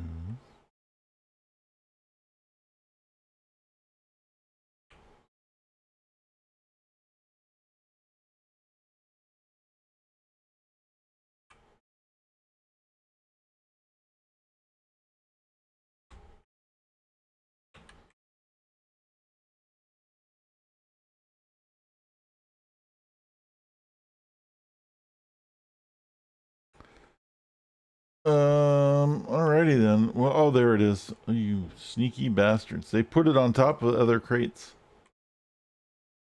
You sneaky bastards.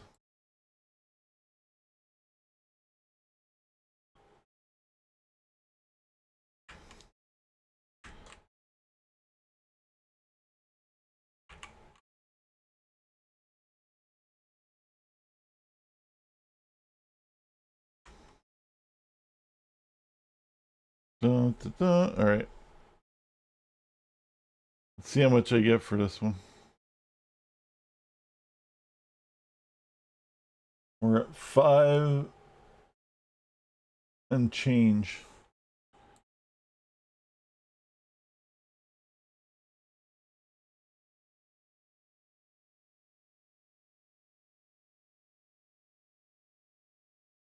Really? I didn't get anything for it? What the fuck, dude?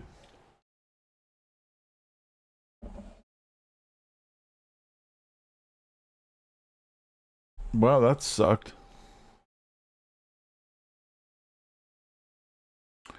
Well, we're just gonna set this stuff to regular then. You know, point in all that.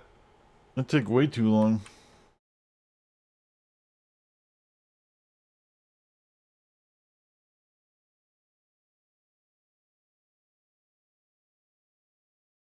Some missions you get experience, and it seems like some you don't, and it's just weird. I don't understand. All right, so we're gonna set this back then to normal and level. Let's go team size. Let's go 3. There'll still be like more stuff, but it won't be a lot more. That way, at least we get experience from killing the guys individually.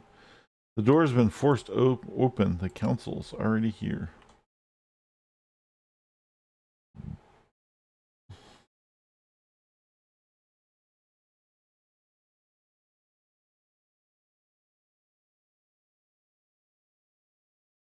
Oh, this looks bad. I don't think this is going to end well.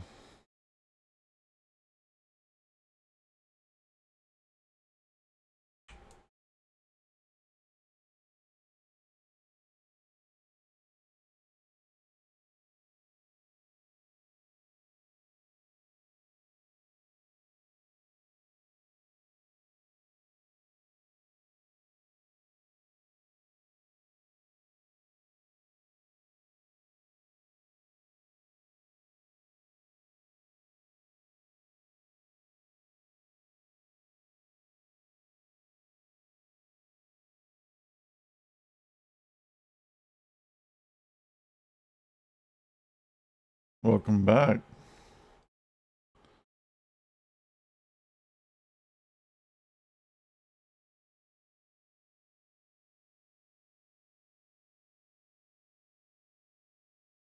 This one's kind of nutty. There's these like big dudes on here that I can't even see. I have no idea what the hell's going on. We're doing really well, so that's not the issue. See, that was like more experience than that whole other mission just from killing those guys. I don't understand this fucking game anymore. Alright. I'll take it.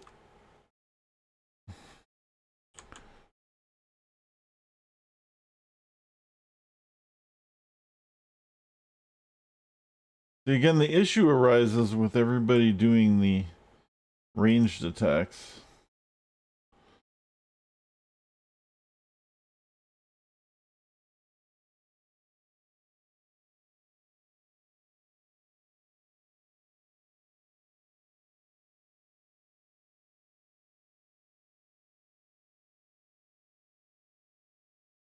I think he growled at me. Oh, it's one of the werewolves. That's right, they turn into werewolves. And we had to deal with that werewolf shit earlier, remember?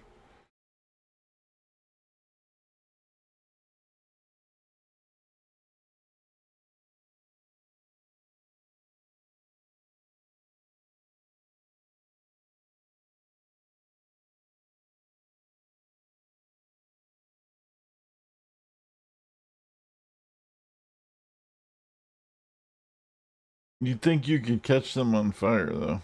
I don't know. Alright, the sound was this one, if you're listening, Tiff. It is this one right here.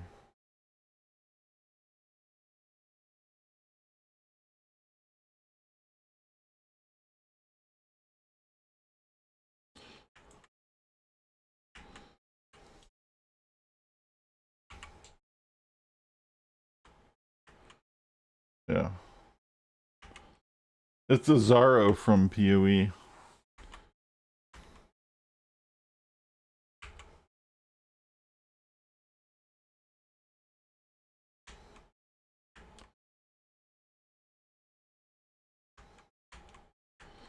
He's the guy in the he's the boss of the labyrinth that we had to run a whole bunch of times to get our stupid gems.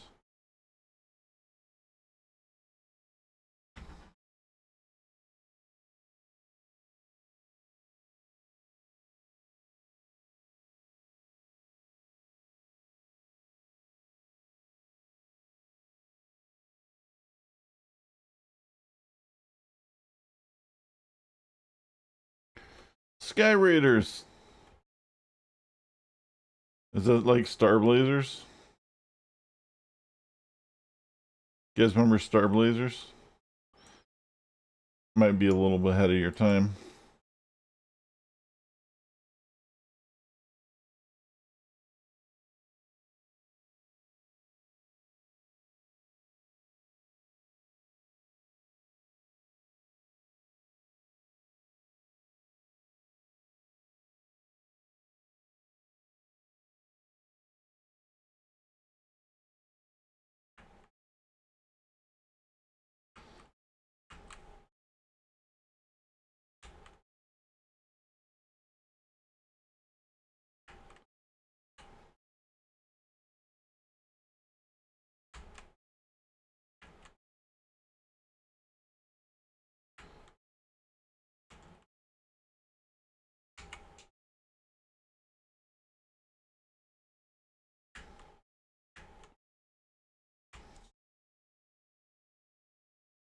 Is the game too loud? Do I need to turn it down?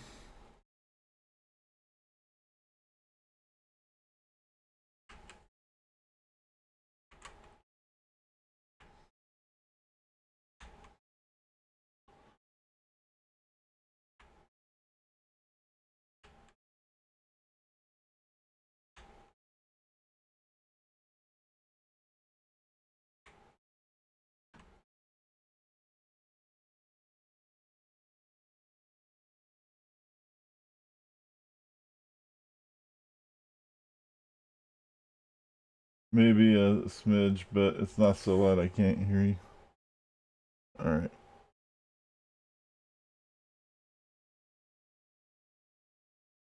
Go to like 15. Yeah, it seems like it's not bad until it gets really crazy into combat, and then it's just like it just starts getting really loud. That's what it seems like to me. But I can adjust it on my headphones. I just wasn't sure how you guys were hearing it because I don't get to perceive it the way you guys are perceiving it. That would require more equipment than I have.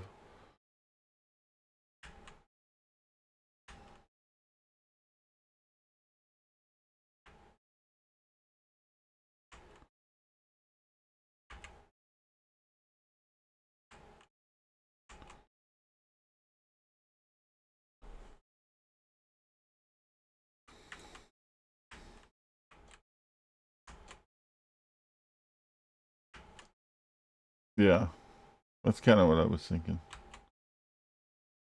When there's like 400 mobs and shit attacking at the same time.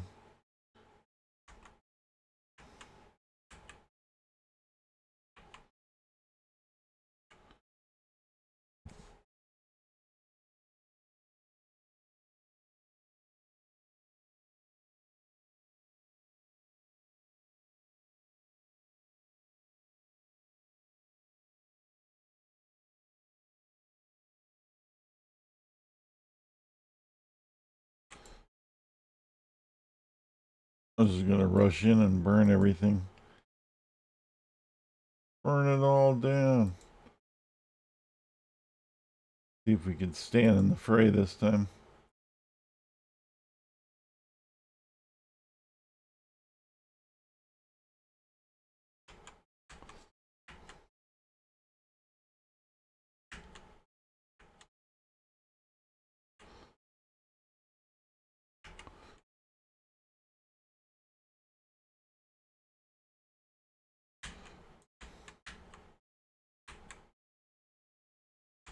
Everything but the bed bag wolf.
Hey, we rescued somebody finally.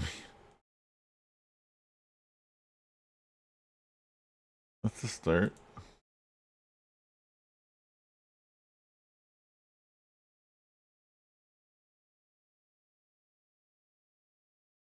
Do do do do do do do do do do do do do do do do do.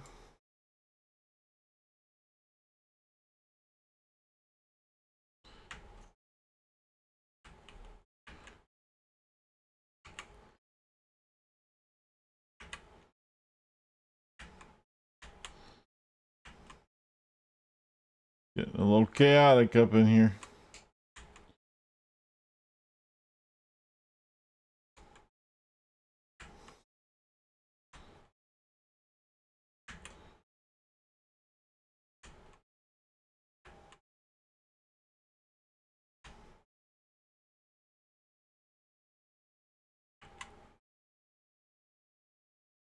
Boosh.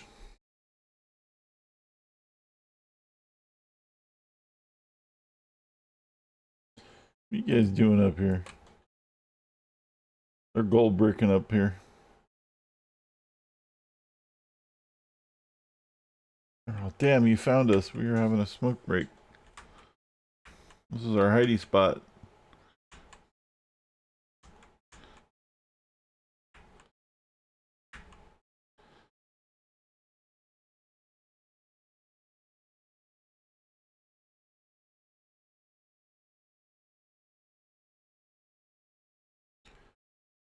Alright.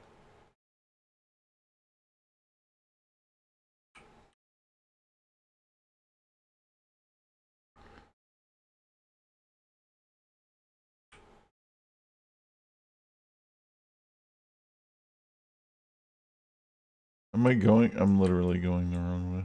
That's awesome. Okay, there we go.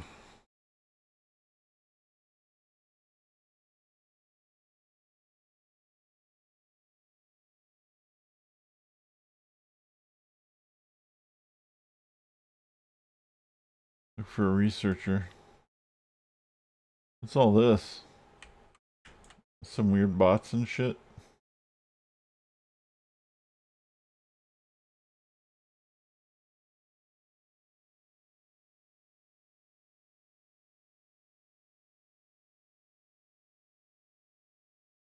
Zenith Mechman. The robot.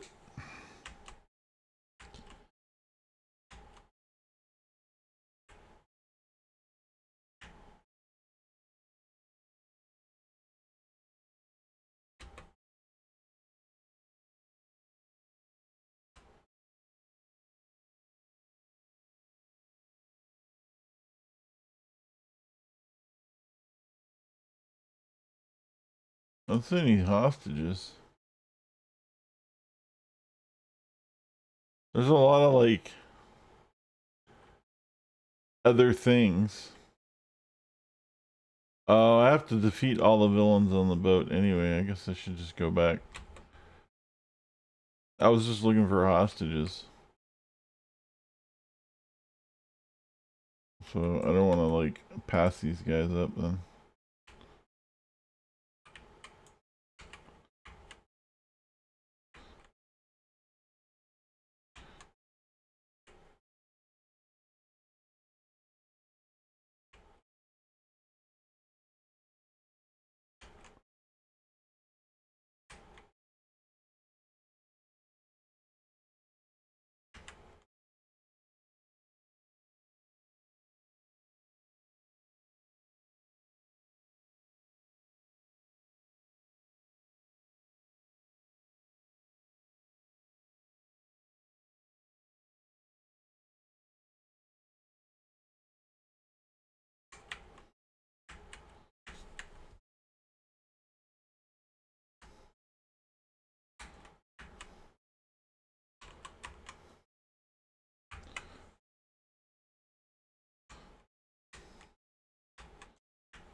Some crazy fucking battle, man.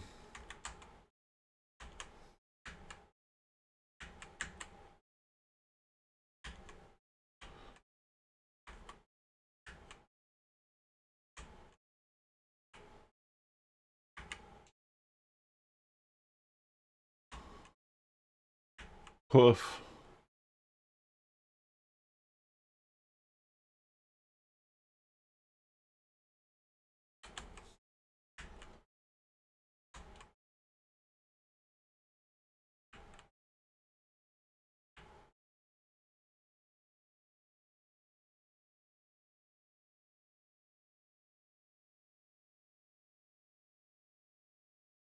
Alright, where are we at?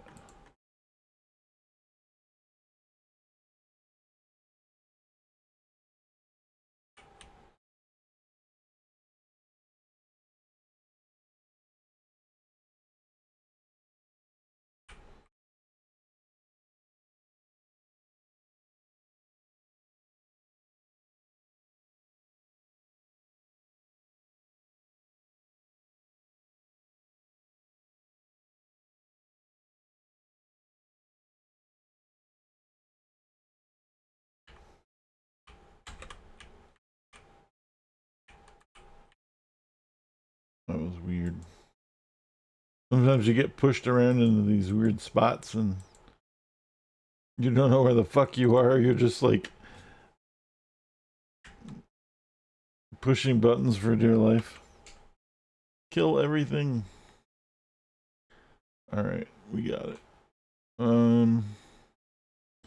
See, there's this box I don't even need to do anything with. But it's there. A clue. I found a clue. Ooh.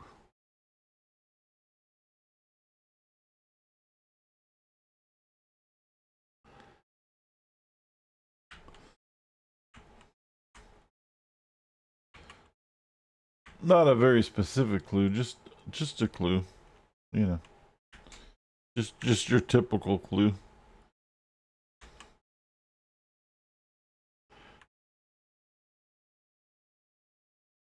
Is it gonna tell us the Super Lotto numbers? I mean, that would be kind of cool.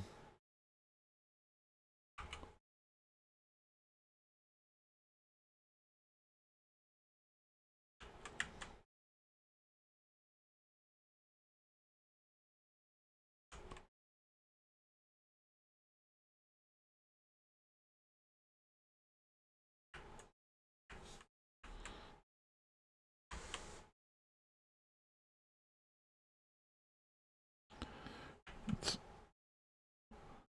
4, 9, 16, 31, 33, 39. And the Powerball is 3.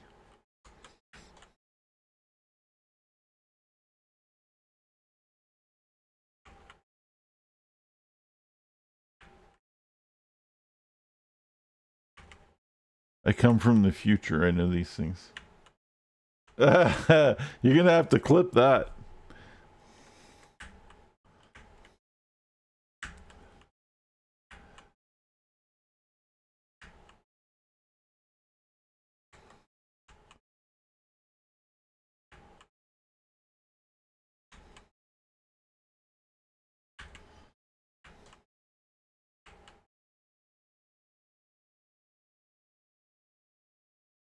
Pull some Back to the Future shit.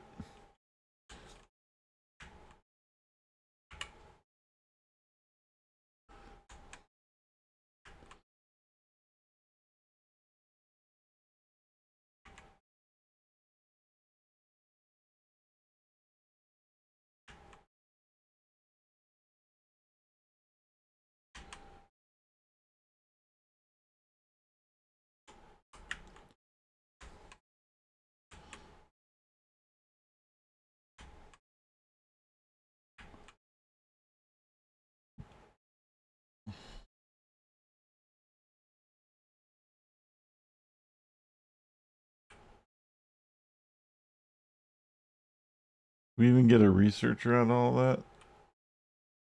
Man.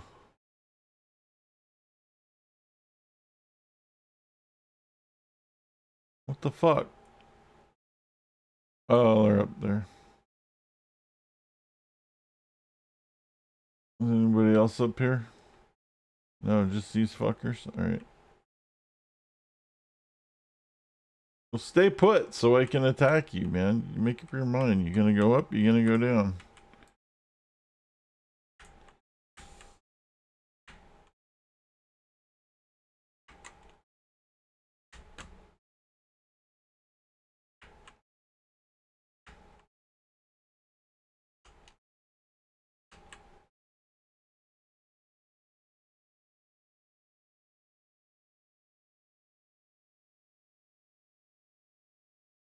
Alright.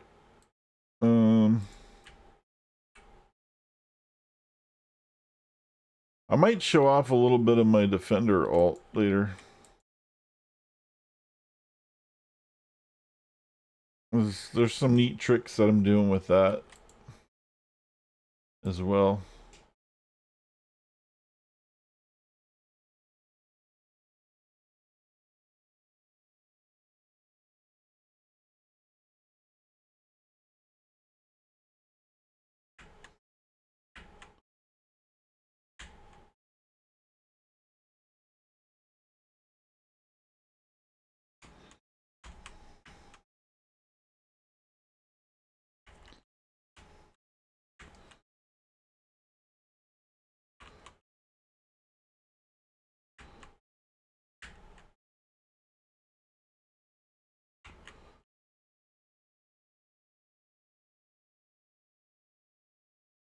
Everybody dies, but not everybody really lives, right? Isn't that the line from Braveheart? Everybody dies, but not everybody really lives.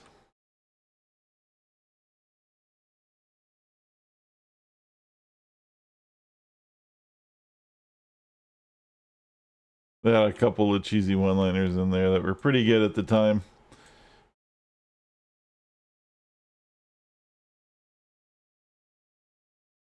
Did I tell you guys how awful Jurassic Park is?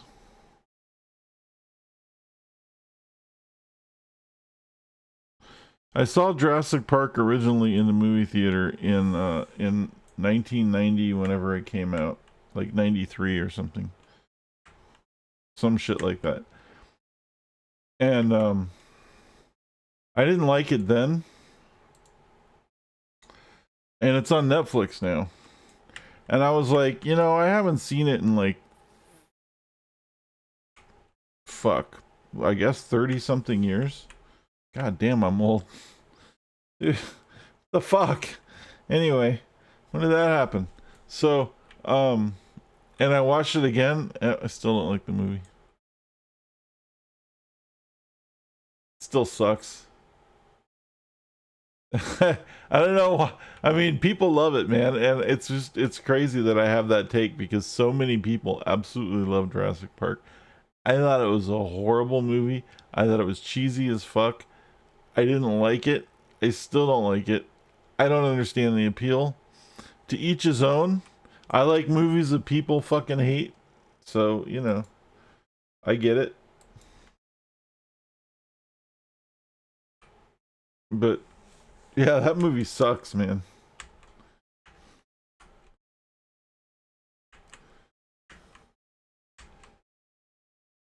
It was better than 2 or 3. Well, that's probably why I haven't watched 2 or 3 because I didn't like the first one. And if it was better than the other two, it's only going downhill from there.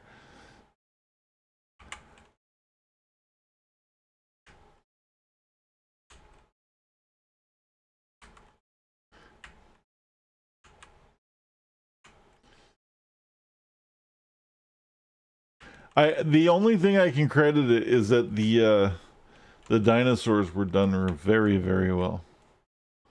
The CGI was spectacular for the 90s.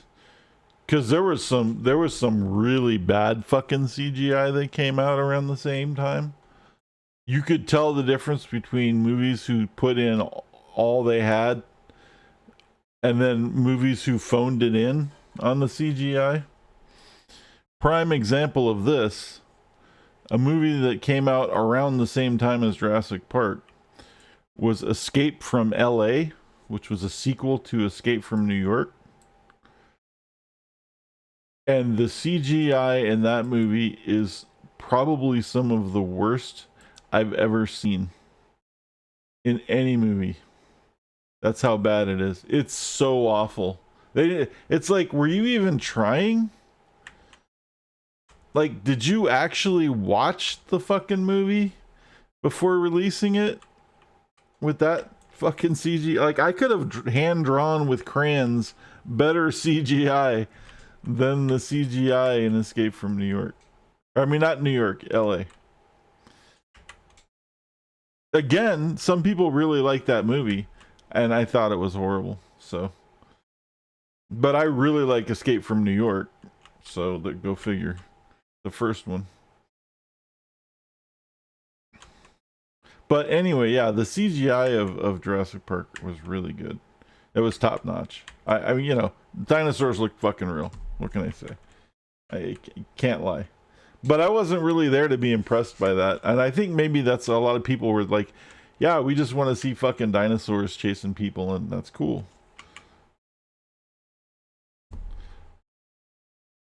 I can get on board with that, but I just didn't float my boat.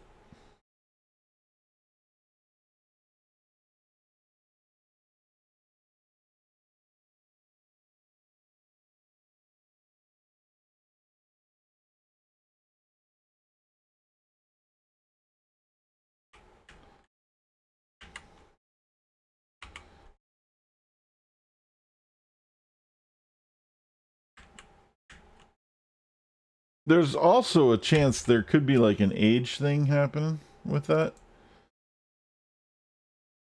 Like, I don't know. I mean, I'm not that much older than most of the people. But, like, a lot of people saw it when they were in their teens or their preteens or younger or as a kid. And I saw it when I was probably like 21 or 22. And I don't know. It just wasn't, it didn't work for me.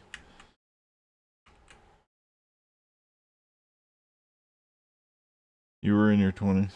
Did you see it in the theater? No, if you saw it in the theater, then you didn't see it in your 20s. Because I'm older than you. Yeah, you were probably like 18 or something.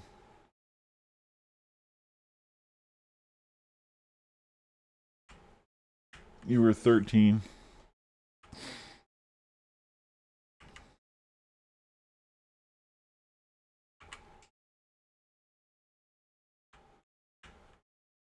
$1993, so I was 21.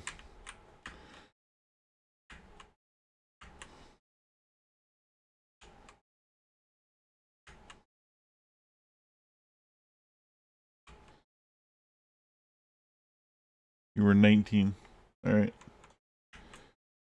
Even saw it on opening day. And people in the theater did cheer and like they loved it. I just didn't. I was just like, I don't know what you guys are fucking cheering about. It's just I don't get it. I don't know.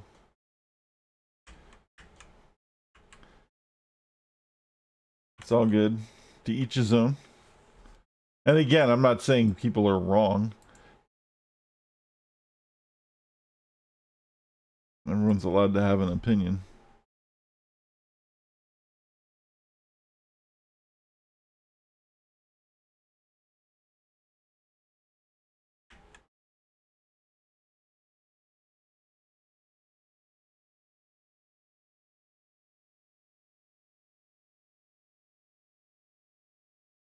A couple months before your birthday. Oh, you were 12. Okay.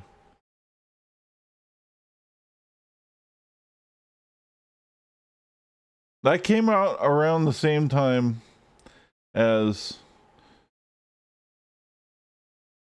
Pulp Fiction, Natural Born Killers, Philadelphia,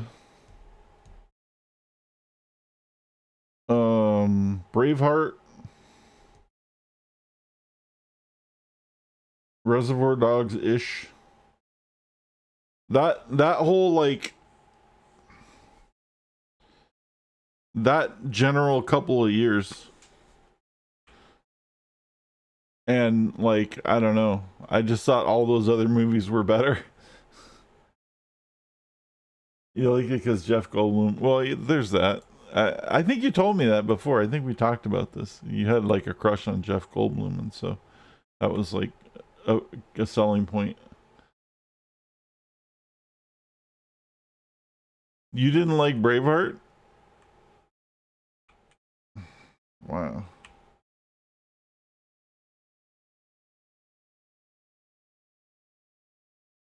I fucking loved Braveheart in the theater. It was fucking amazing. But again, when I saw it, there hadn't really been anything like that before. You know, we Saving Private Ryan hadn't come out yet. Gladiator hadn't come out yet. Lord of the Rings hadn't come out yet. You know, these like epic movies haven't come out. And then like that was Braveheart was probably the first like epic movie of the 90s for sure. You know, like big grandiose epic movie with the big battle scenes and shit. It was fucking badass, dude. I was impressed. I really liked it. But there you go. See, to each his own. I probably saw that movie like, I don't know, 15 or 20 times. I saw it a lot with a lot of different people. In fact, the first time I saw it was I was with my girlfriend and she liked it too, which was really weird.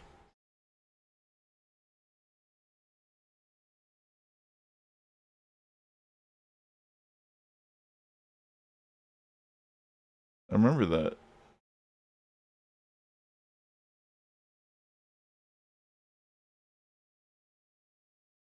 I was actually surprised that she liked it because it was like, you know, this big medieval war movie and shit.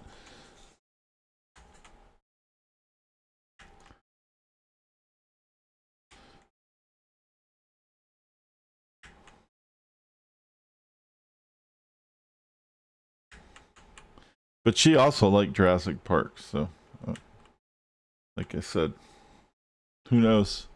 Takes all kinds to make the world go round. You're not a huge Mel Gibson fan. I wasn't really a big like a massive Mel Gibson fan either. I just really liked that movie. Up until that point, he hadn't done anything that really pissed me off. I thought Lethal Weapon movies were kind of cheesy. I didn't like that. I was like a huge Mad Max fan. I was like, fuck yeah, dude. Mad Max was like the shit. And then like, he did all the Lethal Weapon shit, and I was like, I thought that was fucking stupid.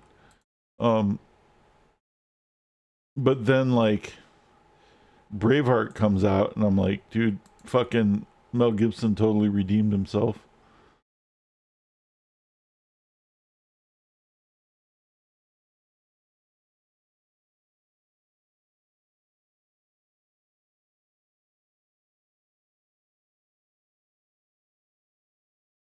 But I have watched it since, like, probably, you know, a good many times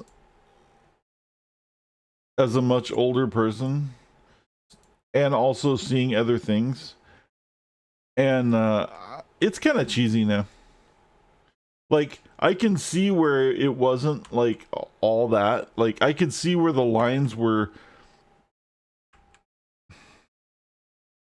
If you're in the moment, right, and you have that like suspension of disbelief going on, and you've got the whole like you're in it, and there's the war thing, and you're like, yeah, and they're like, it's just you're in it. They could say anything and it would be awesome. And then, but if you like watch it later and just kind of analyze it, like as I have older, I like the dialogue it cracks me up sometimes because it's actually really cheesy at times, but in the moment it fits. It's just that after you're kind of over that moment, you're like, that's actually really cheesy. You know what I'm saying? It's like one of those things like it fits the fucking thing, but on its own is like pretty stupid piece of dialogue. But when you're all like fucking jacked up on fucking war porn or whatever, and big old swords and fucking crazy arrows and siege castles and shit and all this stuff going on, you're like, fuck yeah, dude.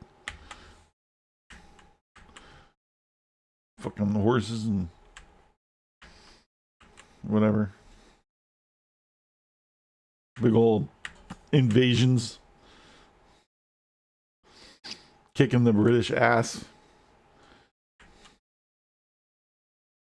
Holy crap, I actually leveled.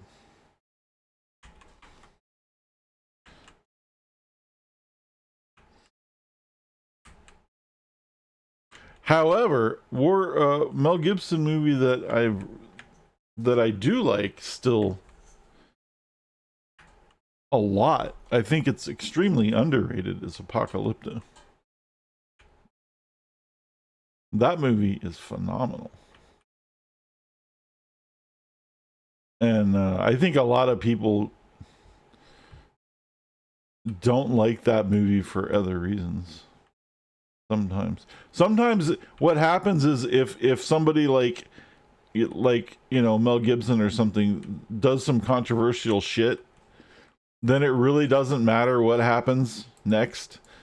Like, he's just gonna get a bad rap on shit, and I think that's what happened with Apocalypto, because that movie's phenomenal, but a lot of people really hated him at that point, because he was like said some racist shit or did something really fucking stupid. Because, you know, actors do stupid shit because they're actors. They're not fucking, you know. You shouldn't listen to the things that they say outside of like acting because they're idiots like everybody else. And you know,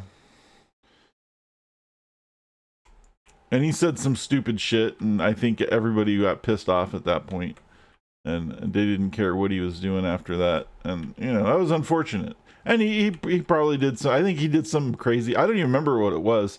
There was something going on that it was like he did some totally crazy shit or whatever, and like acted like a fucking Looney Tune, freaked everybody out. I don't remember exactly what it was. It's been a long time.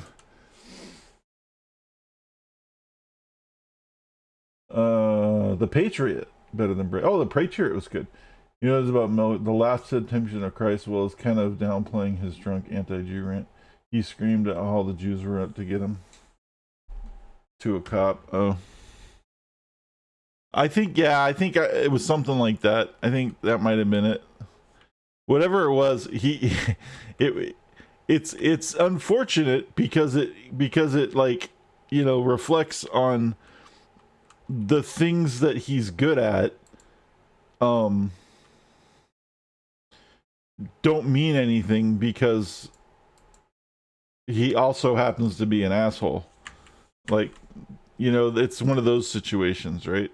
Like, there's actors who I think are assholes who are really good at what they do, and I still respect what they do, but I don't necessarily like them as people. But I try not to let that reflect on what the movie is or what the part they played was. But that's a lot. It's really hard for people to, and I don't blame people for fucking taking that stance. That's a hard thing to do, man.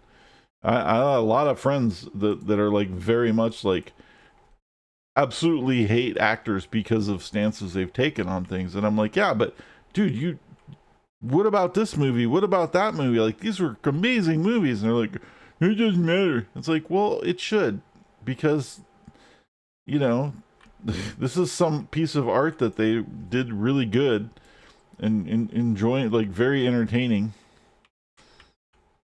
It doesn't have to reflect on them. It's just that some people are really good at things. And I can respect that people are really good at things and not like the people.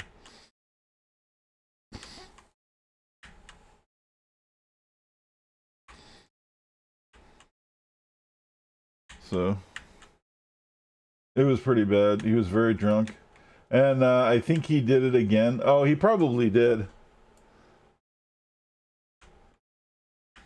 Oh.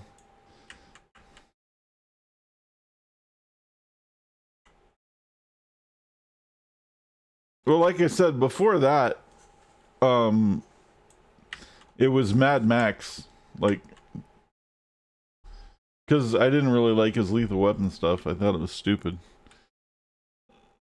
But like, I love Mad Max, and I like the, you know, the Road Warrior, and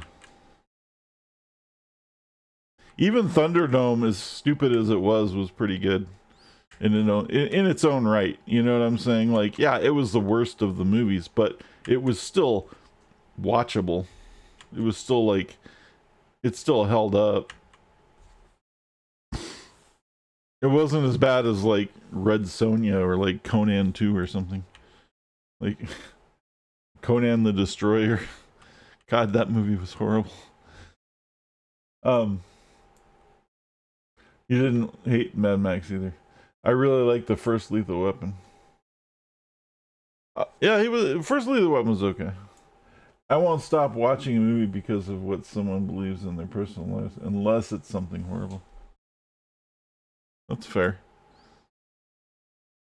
I mean, if the movie's horrible because of it, then I guess I can see that. But I'm just talking about, like, if it's just some dude happens to like have some really shitty views on something, but the movie happens to be a movie and they're in it, and maybe even like what they did was like after like the movie. You know what I'm saying? Like, I don't know. I guess there's context to things. Like, I have a friend who fucking hates Danny Trejo because Danny Trejo took some political stances on shit. And like, I don't care. Danny Trejo's still a great actor, and he's been in every fucking movie ever made as like token Mexican guy, and he does a really good job at it. And I don't know. And dude enjoyed most of those movies until like that happened, and then all of a sudden he's like, "I hate Danny Trejo. I'm never gonna watch another Danny Trejo movie ever again." I was like, "Well, okay, man. That means you don't." But the problem is, Danny Trejo is in one of his favorite movies, and his favorite movie is Heat. And I'm like, "So you're not gonna watch Heat anymore?" Well, I didn't say that, right? There's always an excuse.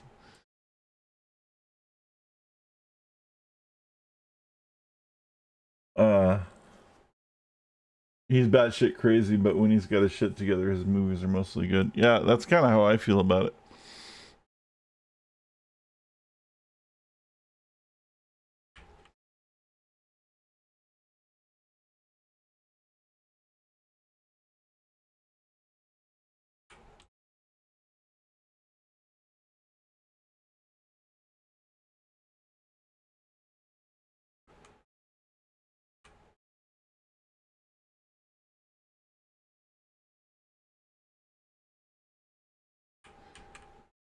Apparently, I'm missing a bad guy somewhere. He's probably on it. Oh, there they are. I was gonna say they're probably some guys hanging out on a crate, and there they are, hanging out on a crate. I feel that about a lot of actors. Honestly, if we stopped watching or listening to everyone we disagreed with, we could never watch or listen to anything. That's kind of how I was thinking about it too. I was like, how much good fucking like I don't know. Some people are okay with that because they're not big into like movies or TV or stuff, but I'm like I'm a massive like movie fan. Like I've seen like thousands and thousands of movies, and also a really big music guy because fuck dude, like yeah, there's a lot of entertainment, there's a lot of areas for that, right? And if I didn't, and I don't agree probably with like half of the stuff the musicians or actors say or believe or do or whatever. I don't know. I haven't thought about it really, but like yeah, I would have to give up like all of the entertainment in my life if I decided that I was not gonna watch something because somebody said some stupid shit. I mean, fuck, I say stupid shit all the time. Would I just have to stop listening to myself? I mean, that's all I'm saying.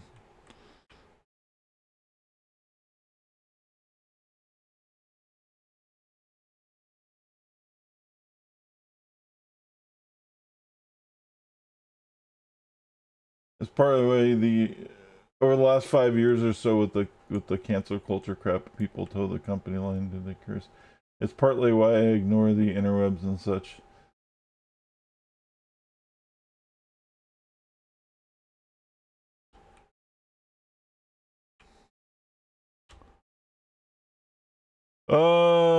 Anyway, where's the fucking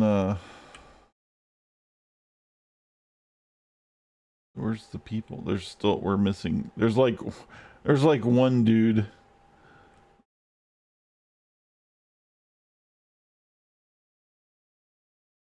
Oh, there he is.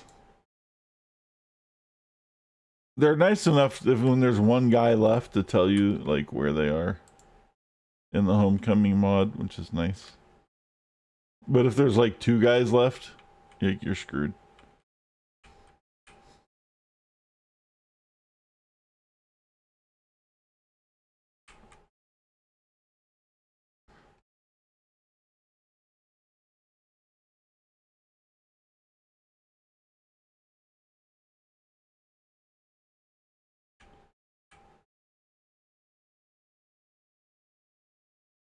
speaking of heat, by the way, I saw this thing about heat. Because I mentioned heat earlier. Okay. The guy is literally not here. Hold on. Is he stuck behind something? Is he on top of it?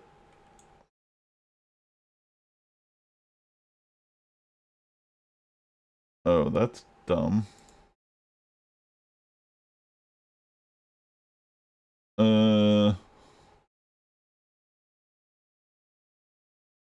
Wait.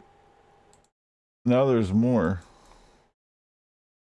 Okay, I don't understand what's happening with these arrows now. These arrows are not what I thought they were. Ah, there's some. Got it. Anyway, yeah, so heat, I saw this thing, and I knew a little bit of this, but I didn't know the details of it very intricately, and then I started watching things about it. So, some people know, some people don't. Heat was a remake of a made-for-TV show made by the same guy with much lesser actors called, I can't remember now, but I've seen clips of it. The dialogue in a lot of the cases is fucking identical. Like, it's just different actors saying it. It's crazy.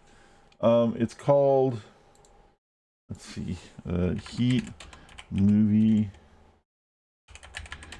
original. LA Takedown. It was a made-for-TV movie called LA Takedown by Michael Mann, right? He wrote it, and Heat is somebody, like, after they read LA Takedown, they're like, dude, you should take this to like a real company and make like a real movie, because he like wrote it for NBC or something like that. Yeah, distributed by NBC. But it was so good that they're like, you should take this to like Universal or one of those. And so he did, and they like recast the whole thing, and then he just added back in all the parts that he fucking cut out. And most of the dialogue is exactly the same, although Al Pacino's parts are all ad-libbed.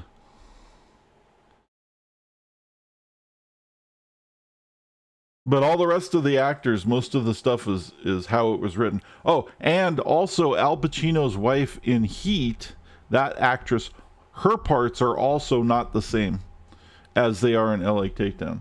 But all the rest of the people's parts, they're the same, and then he added stuff back in.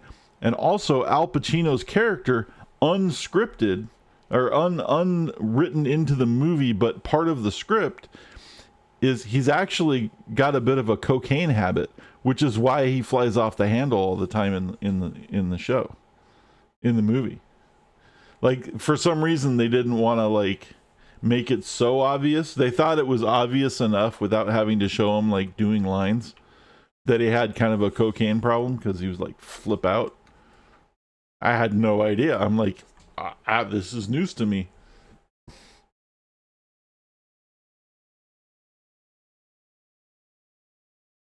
Yeah, but that's a completely different movie.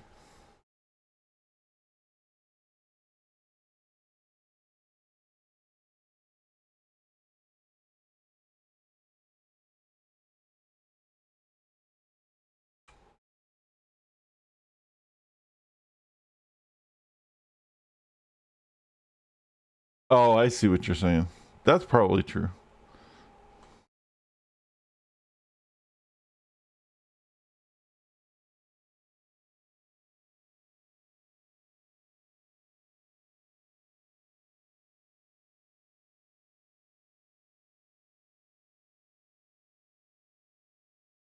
Get in there and kick some butt is what they tell me.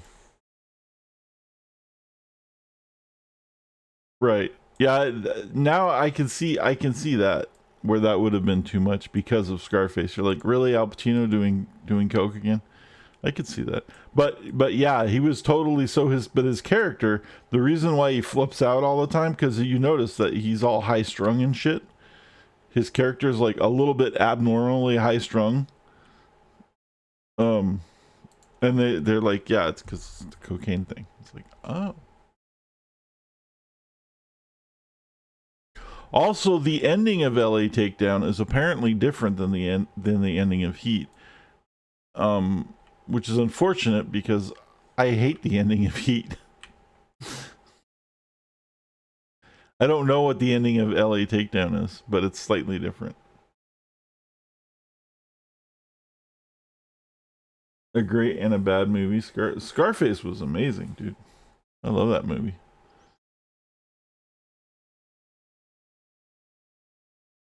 That was a crazy movie. For sure, it was absolutely crazy movie. But yeah, it was a good movie.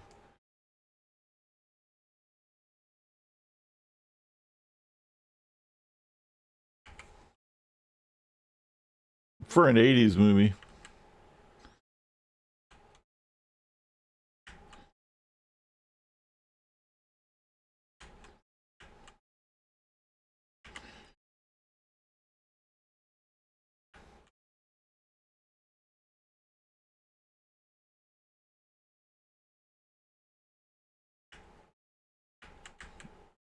My favorite movie in the crime genre, and quite possibly, I'm still on the fence because it's really hard to say what my favorite movie of all time is, because I have way too many favorite movies in each like genre of movies. I have like, it's almost impossible to say what my favorite movie of all time is. But I think it might be Casino. In the crime genre, it's definitely Casino.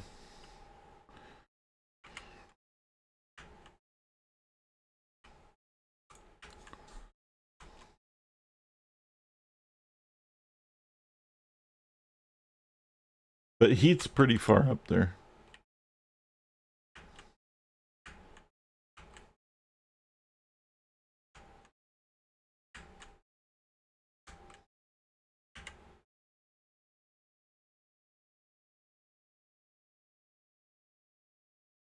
Now here's a crazy hot take.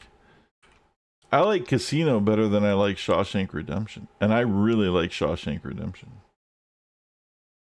And some people say Shawshank Redemption is the greatest movie ever made. A lot of people actually say Shawshank Redemption is the greatest movie ever made. I don't agree with it, but I think it was a damn fine movie, for sure. And definitely in my top 10.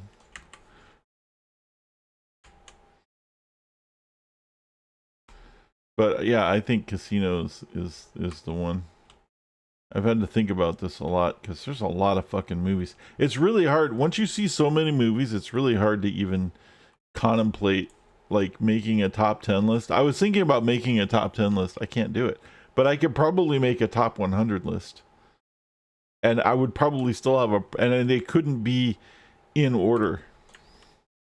Except for like maybe, you know, like the first, like there'd be like, these 5 movies are better than all of the other movies on the list, and then the other 95 movies are not in order. That's probably what I would have to do.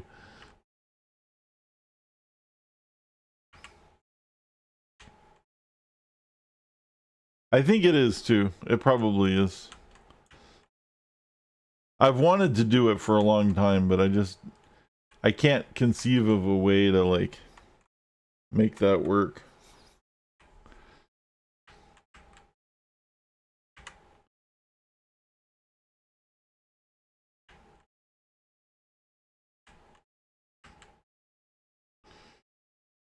And then I had talked about before, I wanted to do like a Tarantino movie tier list. But the problem is, what I consider to be Tarantino movies and what Quentin Tarantino considers to be Tarantino movies, there's some discrepancy there. Because he leaves out some shit that he didn't like. And I add shit that he maybe wrote but didn't direct, right? And his list is like basically, because he's got this thing, right? I'm only gonna make 10 movies or whatever the fuck his thing is. It's been going on forever. It's like, just get over yourself, dude. Just make fucking movies. But he keeps, like, every time this comes up, because I watch a lot of little things on YouTube all the time, little snippets and interviews and pieces of things and whatever. And this comes up a lot, actually, like this whole thing about, like, and he always admits like some movies, like his list is very like, and then Kill Bill 1 and 2 are considered the same movie, and I can get on board with that because he filmed it as one movie, so I'm okay with that. But you know, that's kind of like the same issue that we were just talking about, though. Like it's hard. It's just hard to do anything like that and be consistent. You know, like if I'm going to do a list of movies, my problem is, well, okay, but it depends on what we're talking about, because I'm going to die. You just shut the fuck up and pay attention to the game.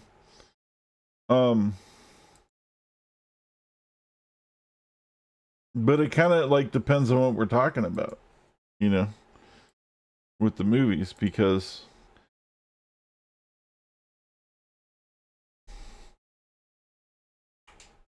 like in different genres, I have different favorite of all times. So, you know, and some movies don't have a genre. Some movies, the really best movies aren't even defined by a genre.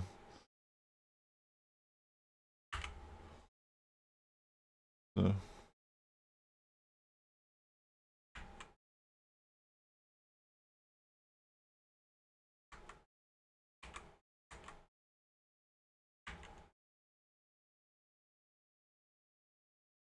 Easier to rank the actors.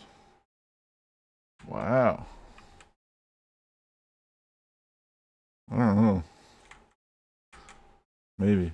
That's a hard one for me too. Same reasons.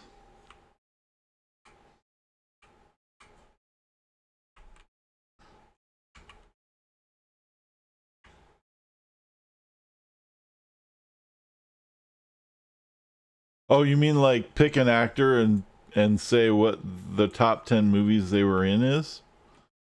Or do you mean like the top 10 actors?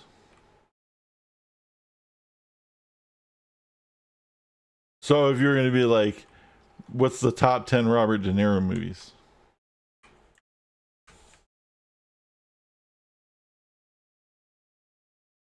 Julia Roberts. That's actually probably kind of hard.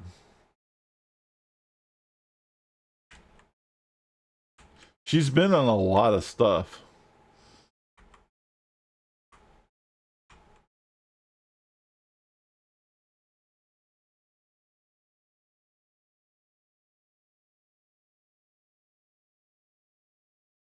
So is Robert De Niro, but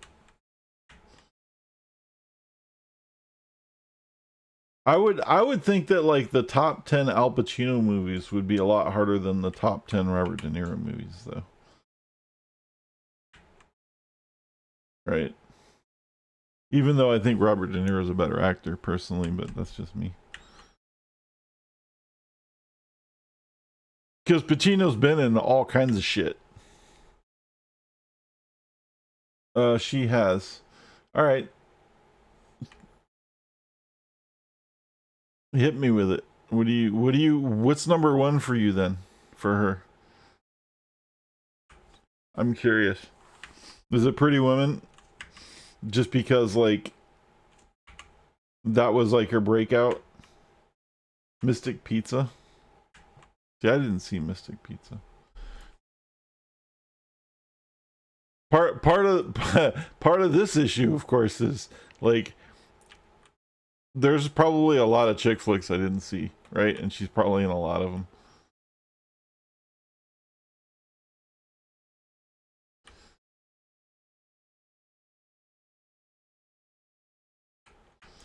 And then on the same token, there's probably a lot of like extremely violent movies you haven't seen because they probably don't have any appeal to you.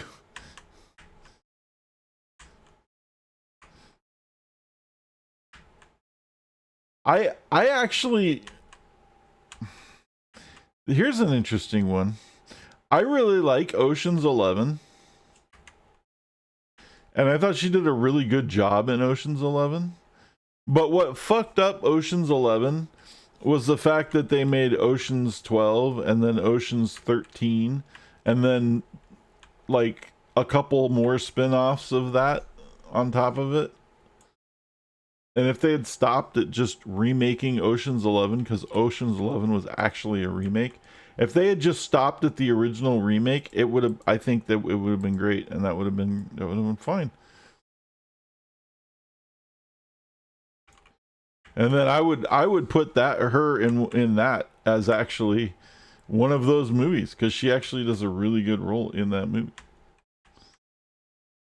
She doesn't have a lot. Erin Brockovich, right? She did that. That was really good. It's probably one of her best roles.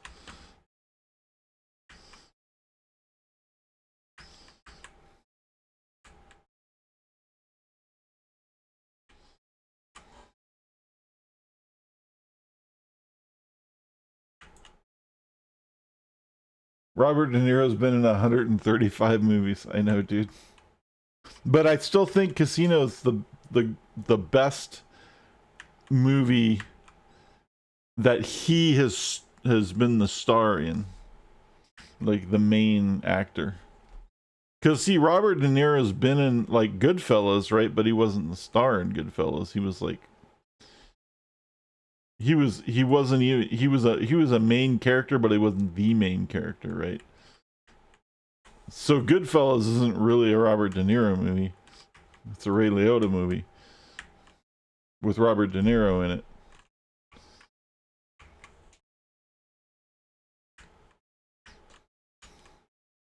There's a lot of shit like that going on.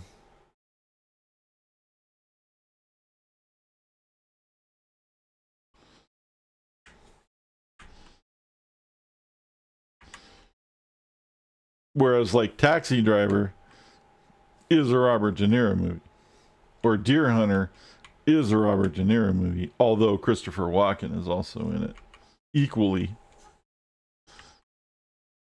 But I think, but De Niro is still the main guy in that movie because it's it's about him, and then Walken is also like basically part of his like it's like major. It is like without Walken the movie doesn't exist, but it is about Robert De Niro's character ultimately. Or like Ronin, right? Ronin is obviously about De Niro. I don't think Ronin is that good though. It's a fun movie, but it's definitely not in the top 10 of his for sure.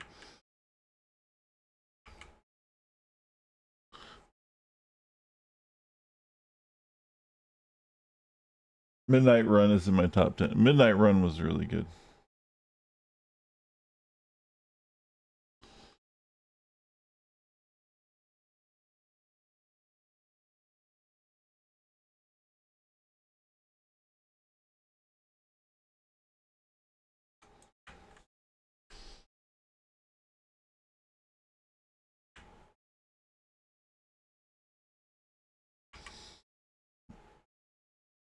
Yeah, I mean he was completely serious in that movie, but he did have the chops to do.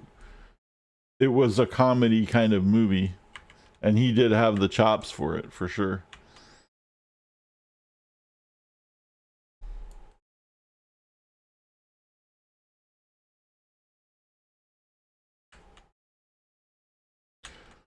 Jackie Brown. If there's any movie that has Robert De Niro completely 100% out of place for Robert De Niro acting like Robert De Niro, it's Jackie Brown. And I think Jackie Brown is the greatest Tarantino movie ever made. And you all can fight me on that. But um Robert De Niro in that movie is more unlike Robert De Niro than even like Analyze This or any of those other movies where he's, you know, or even Midnight Run where he's just like an average Joe, because he's still, I don't know, he's still that movie, because that movie is the one movie, like even Bickle has a little bit of swagger in his own way in Taxi Driver, and he's a fucked up dude, but his character in Jackie Brown is just a worthless piece of shit in every possible way, right? And it's like so completely anti Robert De Niro in every fucking way. And that's what blows me away about his performance in that movie. Because Robert De Niro is kind of Robert De Niro in every movie that he's in, even when he's kind of not. There's like a Pete, you know, there's just that little bit of, there's a little bit of De Niro, and that's the appeal, right? There's a little bit of De Niro in every fucking De Niro movie. And in Jackie Brown, he's just somebody else, and it's hilarious. Meet the Fockers or Analyze This, yeah.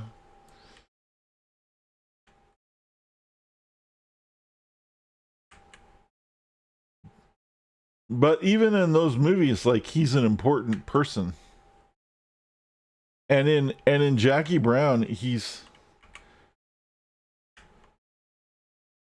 not only is he an insignificant piece of shit, he also fucks shit up. Like, you know what I'm saying? Like he like makes the whole scenario worse. And like, you know, De Niro's always got a little bit of an intelligence in all of his characters. There's always a little bit of a like, you know, like even there's just a little bit of something. There's a little bit more than meets the eye. Like he's a little bit wiser than the average Joe, even when he's an average Joe, except in Jackie Brown. And it's just amazing.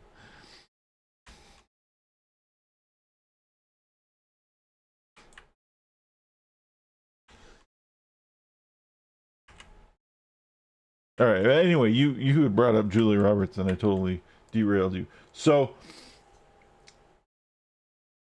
Mystic Pizza. Oh, you answered. Mystic Pizza is your favorite Julie Roberts movie.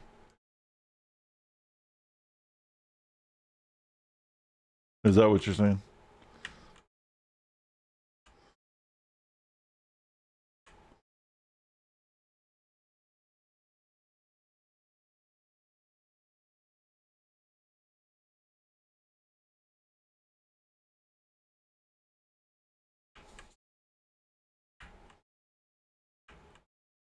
What's your number two? Because I've not seen Mystic Pizza. I'm just curious as to what slides in under that.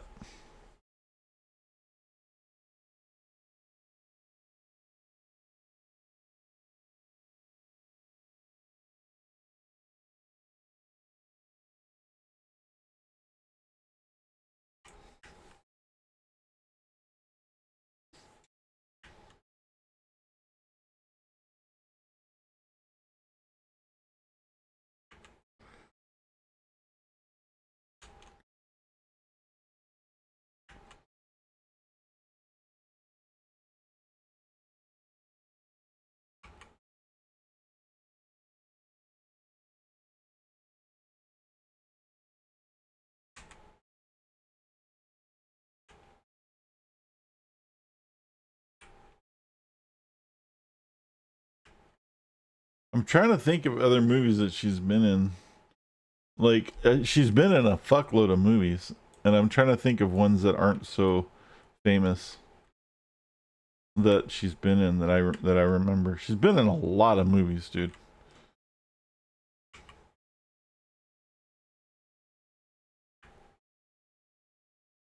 Mary Riley. Oh, the Pelican Brief. I remember that. Yeah, that was pretty. She was good in there.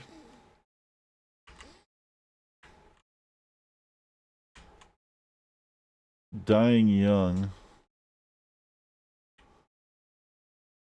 That movie was a gut punch. I don't think I saw Dying Young. I might have. I'll have to look it up. Sleeping with the Enemy. There you go.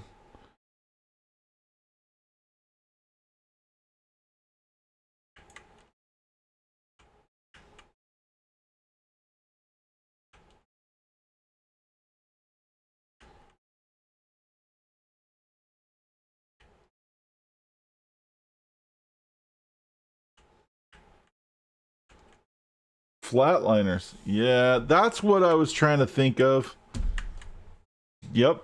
There we go. I knew there was one I couldn't, it was on the tip of my tongue. I'm like, she was in this movie and it had all these fucking really good actors in it and she was really young. They were all kind of young. I was trying to remember, like, they weren't that young, but they portrayed young people.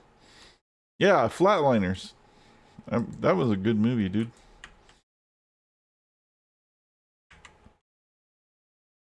She did a really good job in that movie too.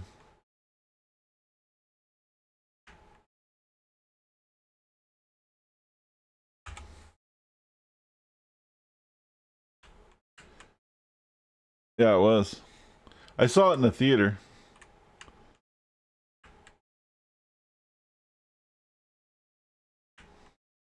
It came out, I think it came out the same year as Jacob's Ladder, which I also saw in the theater, which was also a trip, and I don't, totally unrelated, except that I saw them close to each other.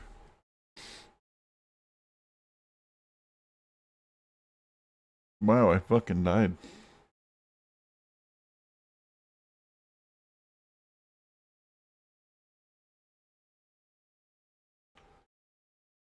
Feels bad, man. I probably ran out of stamina. Oh, I think because I hit 26 and all my enchants are falling off. They're 25s, right? So now they're like subpar.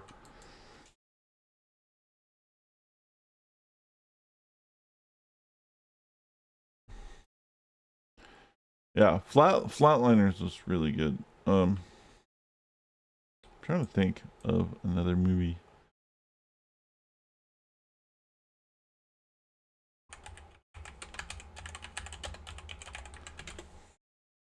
I have to cheat.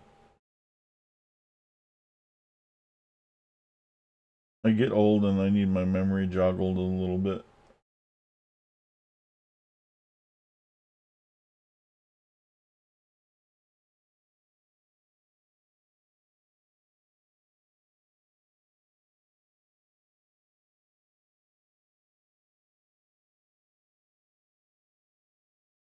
She's still doing shit too.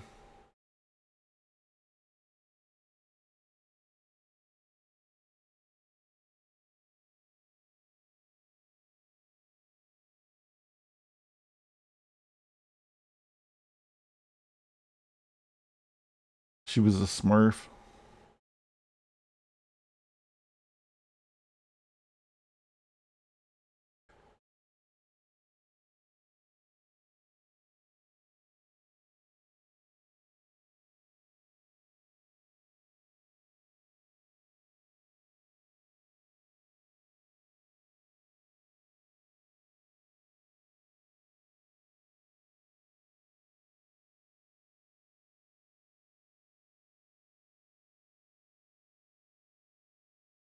She did a Law and Order in '99. I didn't know that. Everybody did a Law and Order, but she did a Law and Order. She did a Murphy Brown too. Oh, Conspiracy Theory with Mel Gibson. Conspiracy Theory. Yep.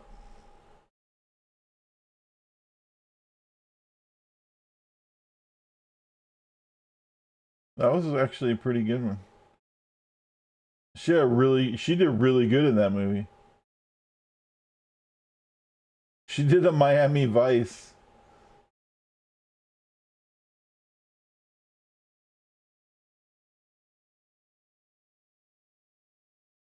Yeah, so Pretty Women, Flatliners, and Sleeping with the Enemy were kind of like right there. Huh.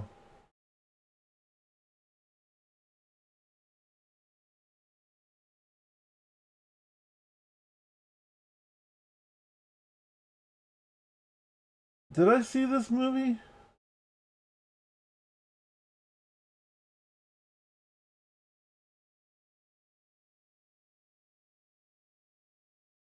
No, maybe I didn't. Okay, never mind.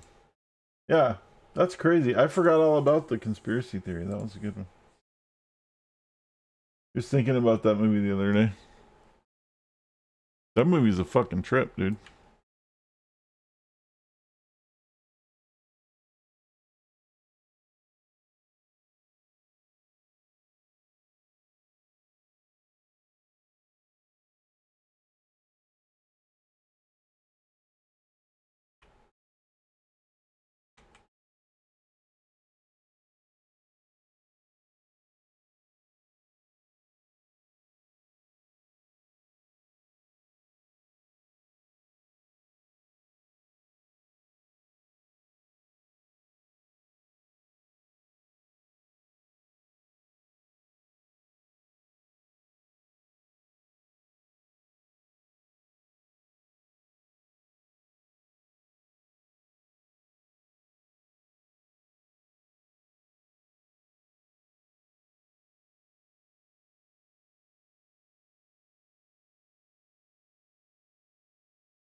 Oh, I remember this one.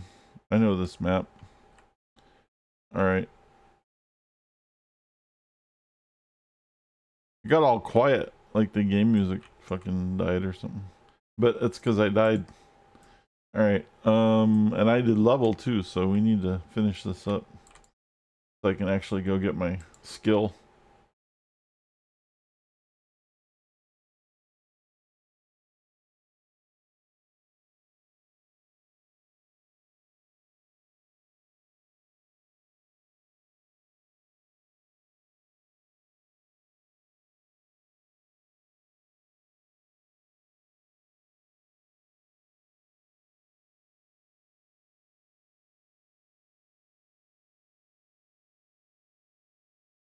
Fire, fire, fire.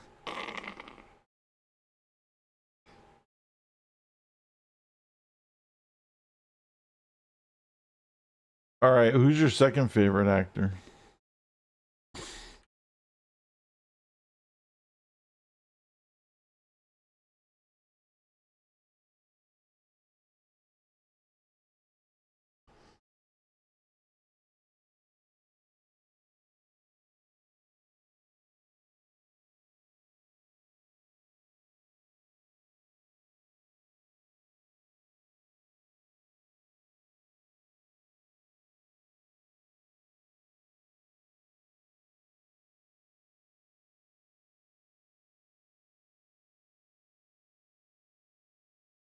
Um, is there? Oh, they're upstairs.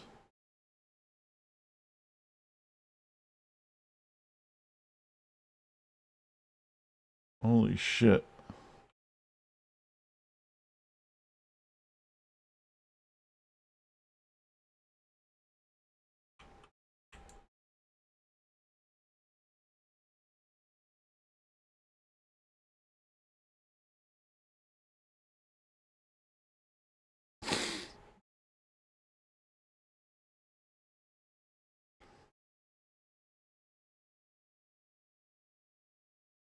Saw Gravity again the other day. That movie's so good. I forgot how good it was.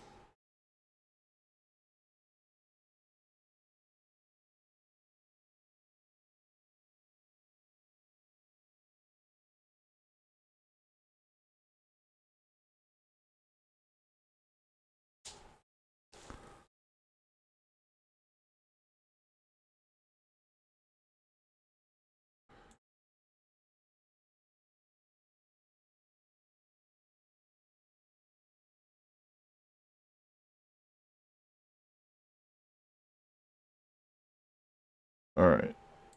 I'm not going to go do that mission, but what we are going to do is we're going to find a trainer? Isn't there a trainer on Sturga? Maybe I just haven't uncovered him yet. I thought there was a trainer on Sturga. Somewhere.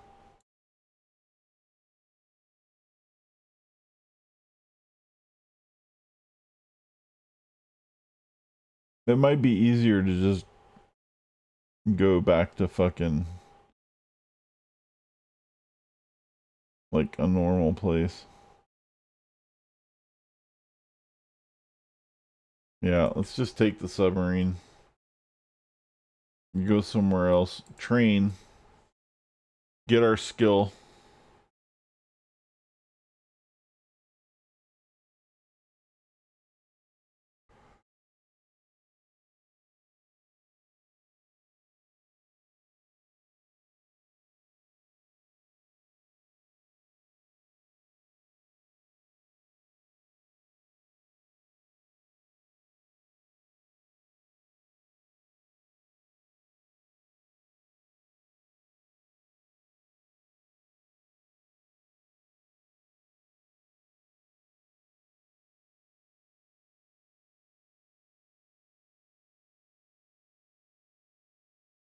Oh, 07. Well, oh, what's up, dude? Pitbull 19. Did you, Oh, I see. You mentioned me. It was like flagged like you're a first time user. What's going on, man? I haven't seen you. How goes it? K-pasta.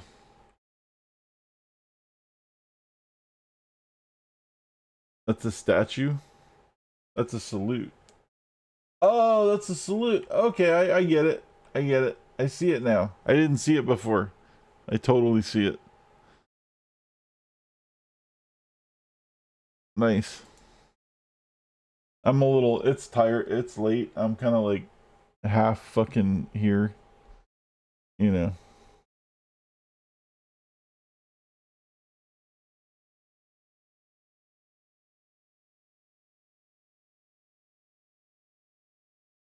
I know there's a fucking trainer in here too. I just can't find him.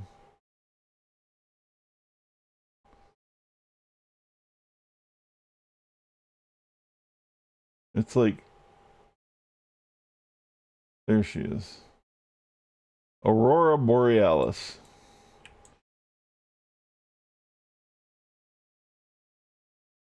Yeah. No, I get it. I see it now. I just didn't see it at first. I didn't know what was going on.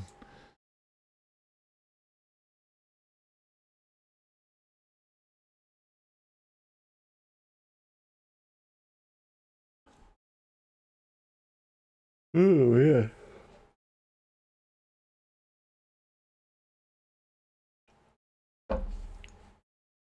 We're trying to get to 27 so I can start doing the stupid recipe shit. I have another full recipe tab.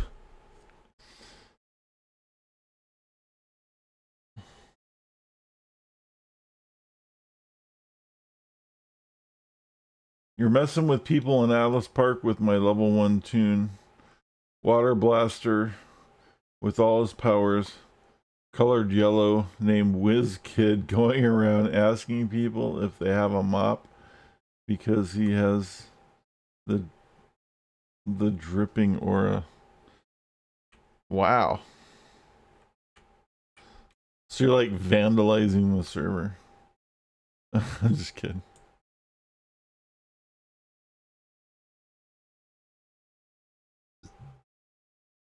How creative. Yeah, I get it. It totally. I could imagine that.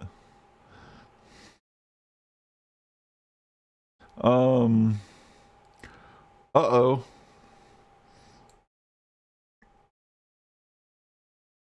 Phoenix Rising. Actually, we don't need Phoenix Rising because we're solo.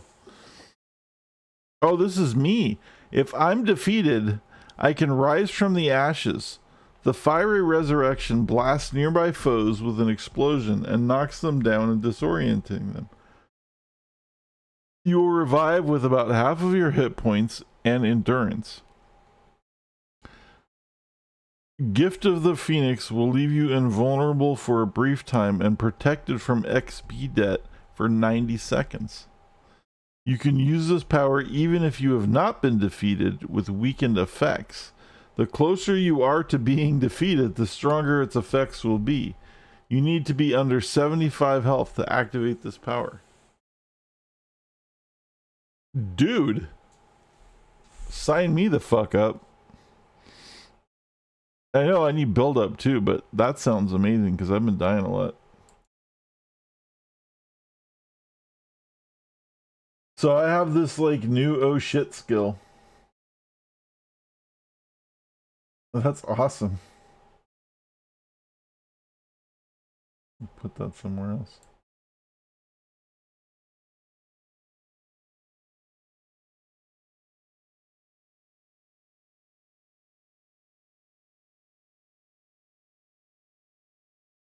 I don't think I remember that. It rings a bell, but I don't think I ever used it before. I'm not sure if it was the same thing. I thought it used to be like you would res other people with it.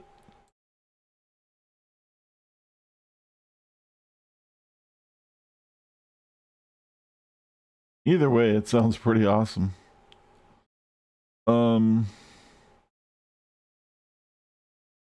Taylor, Mutant Store, Science. So we were talking about movies and shit before you showed up.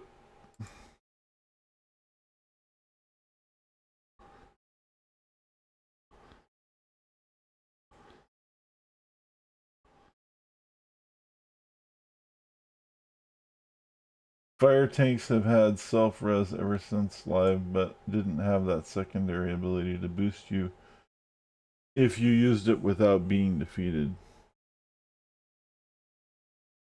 Huh. Alright. I don't remember it, but I did have a level 50 fire tank, but that doesn't mean it didn't happen. It just means that I don't remember it because the game's fucking 20 years old.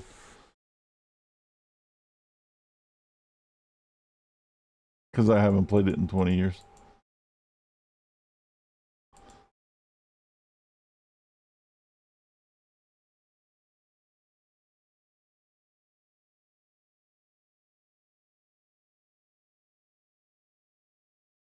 Alright. We're gonna wait to 27.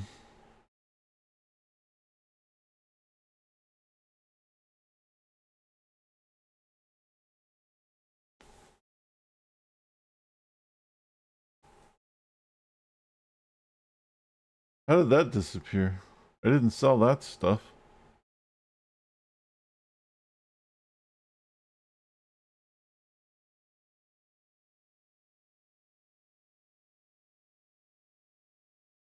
Oh, that's weird.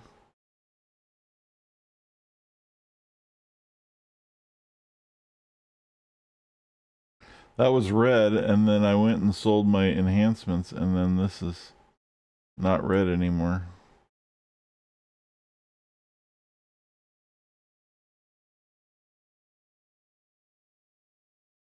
Oh well. We'll figure it out later.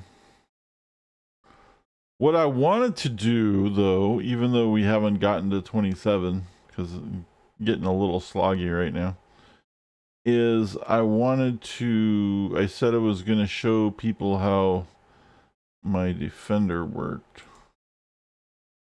So let's do that real quick, because 3 hours of Jose Jalapenos.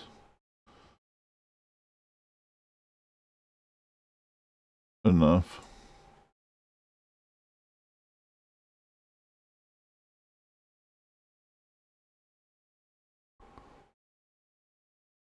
Oh, I didn't even show off my my lightning tank yet. He's cool. Mummy Nukem. My radiation tank. Cosmic Galaxian. Pew pew pew pew pew pew. Which server is this? This one is Torchlight. And then my most of my masterminds are on the other one. Or on Indomitable or something.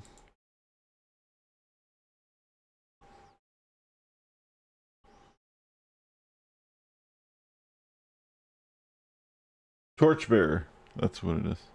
Torch some shit. I don't fucking know. Torchbearer. That's, yeah.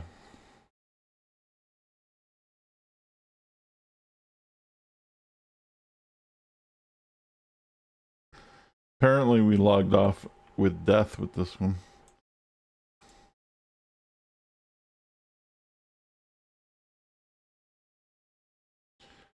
So this crazy thing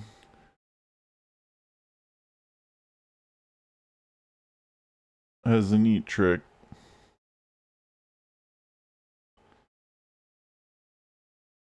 Outside of just like having a hurricane.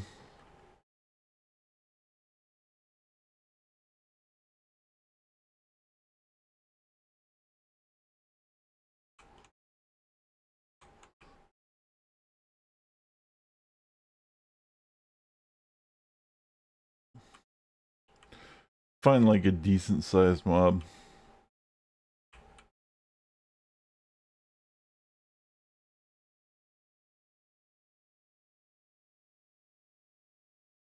There's usually like a decent there's a decent sized mob of trolls. Alright.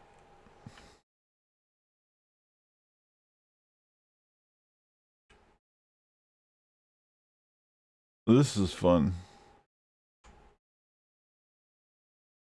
So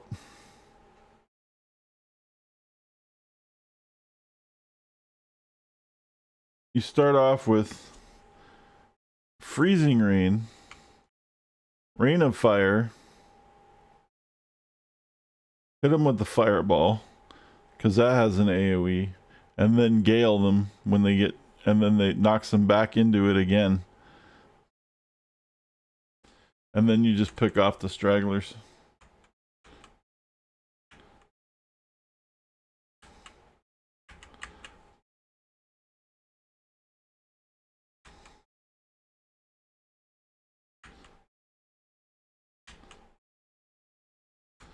Because both of them are AoE dots.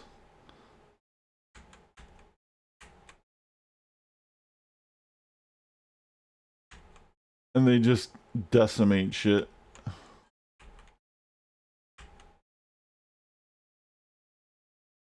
Especially once they get all buffed up and stuff, they're going to be way better.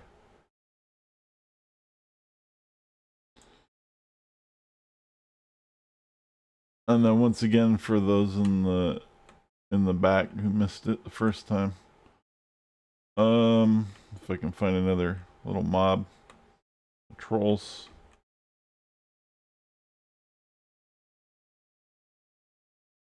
The hurricane gets kind of annoying. I don't really know why I took it. It's a good debuff and it does knock everything back. Because I'm a defender, I'm not really that tanky. So when things bum rush you, they get knocked down a lot, and it keeps you. It's pretty safe. It's just really annoying to deal with sometimes because it's just like so visually like obstructed.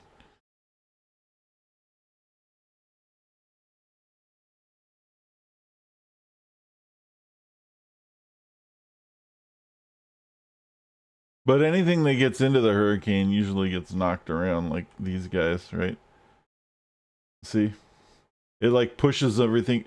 Anything that gets in front of it gets pushed back, right? They all get pushed back.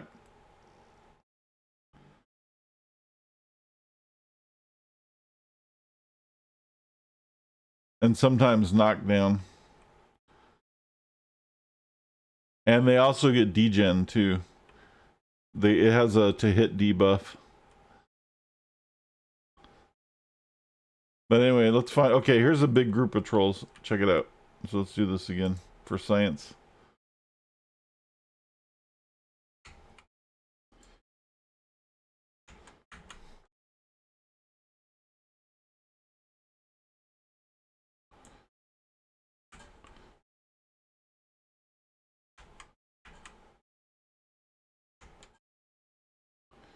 See, those guys are almost dead and I didn't have to do shit.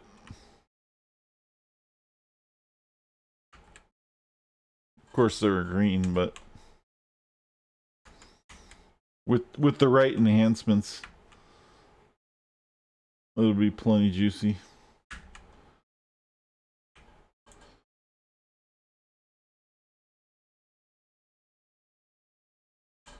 I kind of made a mess of things.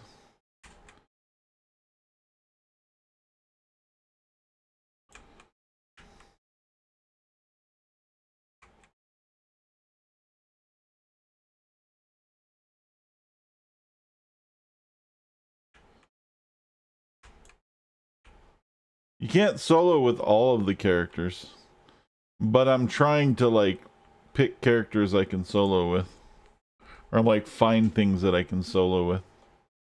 You know, some things are just not meant for it, right? But some things are. The visuals are always a challenge. I used the team with group on live, and one of them was a Storm Defender. Yeah, dude, Storm's awesome. Storm is really good with anything, I think. It doesn't have a like I don't like a lot of the powers in Storm, but the ones that it does have like some really good ones, and like Rain of Ice and Gale are like massive. O2 is pretty decent. If you're a healer. And then there's one more. I don't remember what it is. It's like at the bottom. It's like the tier 7 one or whatever. What else was I gonna do?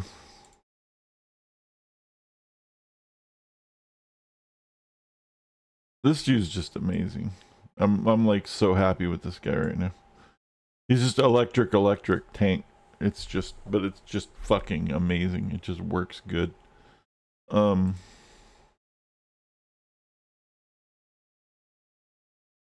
Caro. Go to the other one for a minute.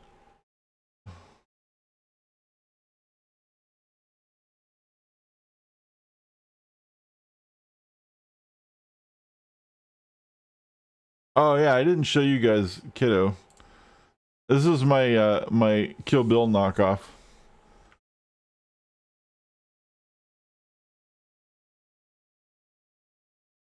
Everyone I ask if they have a mop is trying to do a mop emote. That's funny. So I made a katana. I don't even know what it is. Regeneration. For shits and giggles. And I made her like the bride from Kill Bill. But not the one with the yellow suit, but when she's wearing her like leathers. Her like leather jacket and jeans.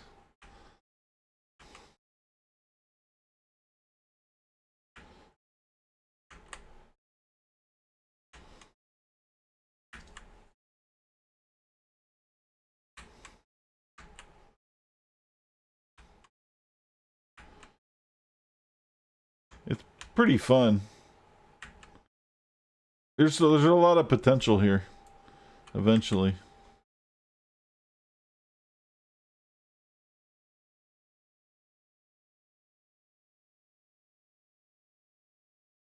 Anyway. The only thing is the katana is like freakishly large. And I could probably change it in the options in the settings, but I didn't realize that I could or that I needed to. So when I'll probably do a tailor on her and then fix the sword. And then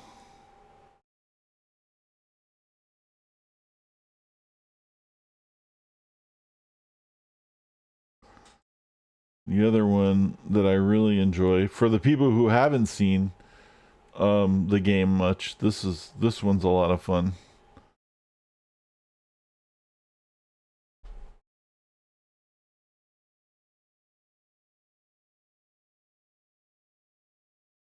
Gravity Dark.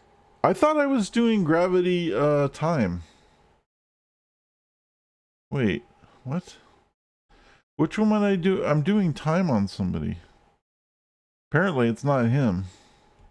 Now I'm confused.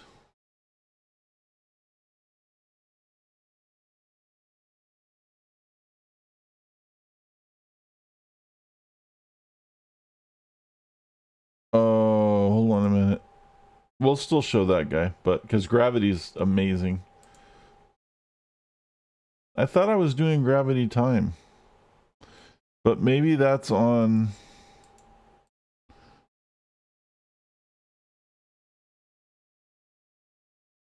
Where is he? Alright, now I'm confused. I'm missing a character. Wait, I was just on Torchbearer. See? It's getting late. I'm like sundowning or something. I'm old. I don't know what's happening.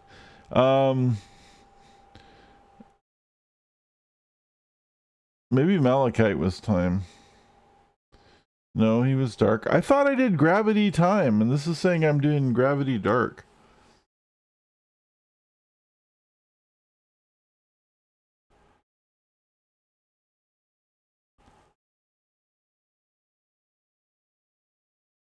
I'm like completely fucking confused now.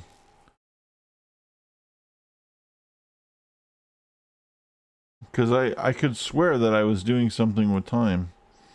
And now I can't find it. And it was really good.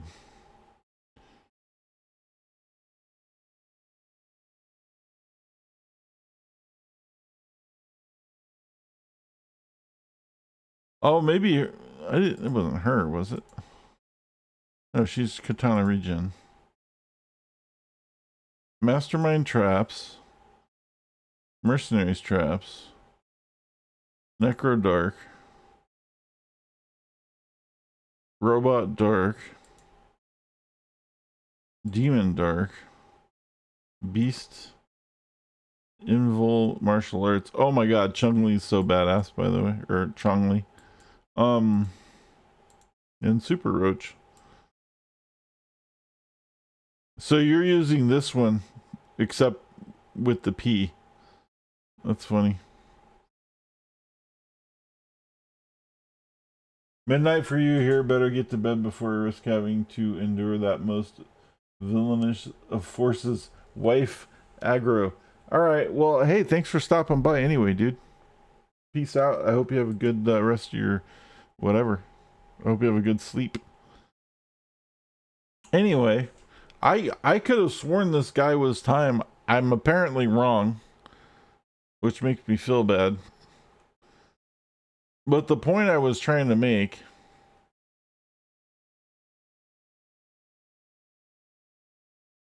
with this guy anyway, if I can find a mob that isn't going to kick my ass, is that gravity is a really fucking cool skill.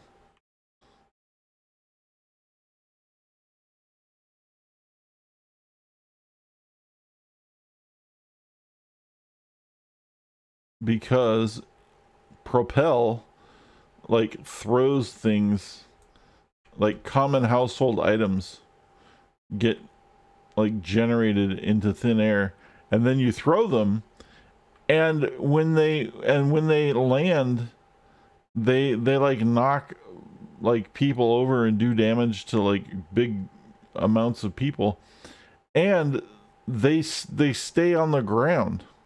They like exist, and you can walk on them and bump into them, and they move around and stuff. It's crazy. Like these things that you bring into the world like manifest themselves into the world as these objects. It's really weird. And from like a designer, like a game designer thing, I never would have thought to make them a physical object that was then just introduced into the world. Yeah, you know what? Okay, hold on. It's got to be somewhere. I'm missing someone. Because I very specifically remember using the time and the gravity, because the gravity was throwing the stuff into the time field, and the time field was bouncing the shit around. How is this guy? I am totally... But I thought this was the only gravity controller I have. Now I'm really fucking confused. Because I'm like specifically remembering that combination because it did some really cool shit. Because I created this time bubble. Yeah, all right, hold on. This is not just in my imagination. I have to find this. I don't understand. Maybe I accidentally deleted the character or something. I don't know. This is weird. This doesn't make any sense. Because I very specifically remember doing this trick. Ninjas, Ghoul, Mastermind, Chong Li, Professor Theorem, Super Roach, Kiddo. I must have just deleted the character and forgot about it. Or it's on Torchbearer and I just fucking spaced it 6 times in a row. Which is also probably... It's right here. No, because he's time, but he's not gravity. He's time energy.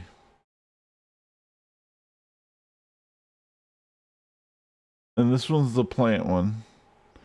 And this... Oh, there is a missing character. I must have fucking deleted it on accident or something. How do you accidentally... You can't accidentally delete characters. You have to type their name in to delete them. Oh, that is weird. There must have been something about it that I didn't like.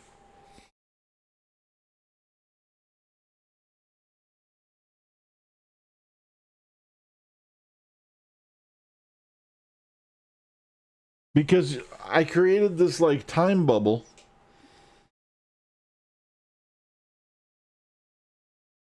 And then anybody that was in it was stuck.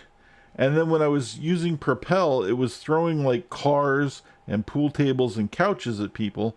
But they were bouncing around inside the time bubble and like hitting them again, like multiple times. It was really cool.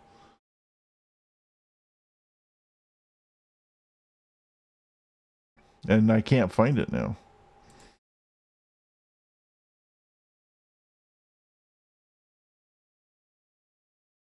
That is so weird.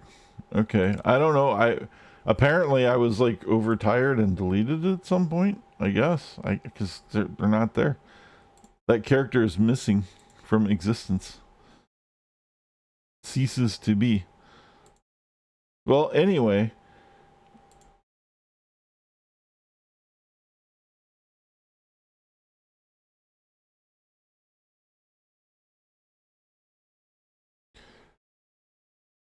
Regardless of all of that,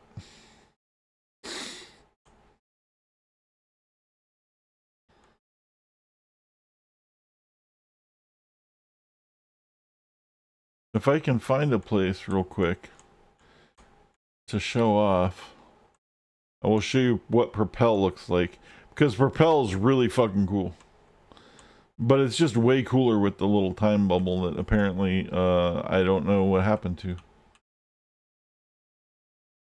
Again, different character or something. I don't know. I'm gonna have to remake it. I mean, I don't even know why I would get rid of it.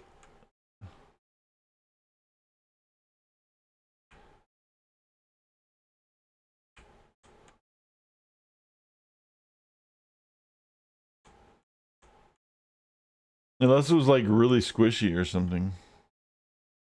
It had no defense. I don't know. There's a controller. They're not supposed to have defense.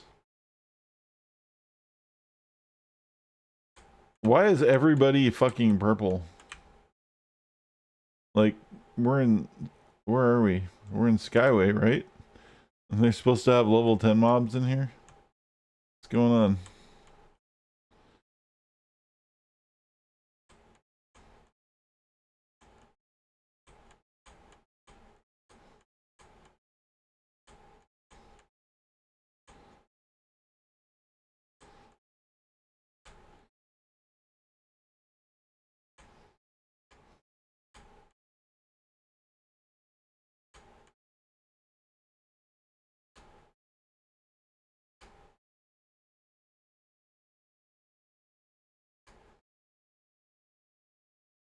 There's a red one. Maybe someone's combing the streets. Killing all the fucking small shit.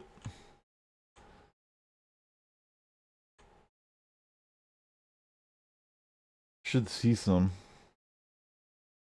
Okay, that's doable. That's even more doable. Nope, that's purple. No, those are yellow and orange. Okay, 2 yellows. Here we go. Prime example. So we're going to use tarp patch, I guess. Because we need kind of a hold skill.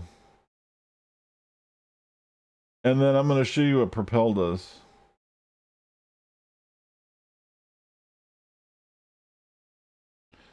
See, I just threw like a file cabinet at him. Or something. Whatever that thing is.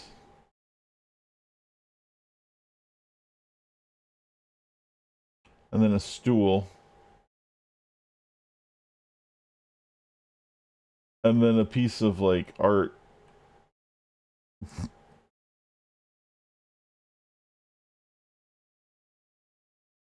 And an exploding barrel. It just takes like random objects that are in the game files and throws them at people. See, like that. What's up, Grammy?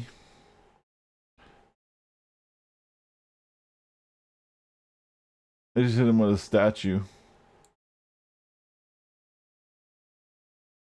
There's a bookcase. Sometimes it throws like a pool table and a couch though too, which is hilarious. Anyway, so all these items, right? They're all like physical items now in the game too, which is really weird. They're not just like little graphical things. They're like actual items with hit points, and it's just weird. So now they're here. You just start cluttering the game up with these extra things. It's so bizarre. And then the other really cool skill for gravity is something called lift. I just lifted him in the air and dropped him on his head.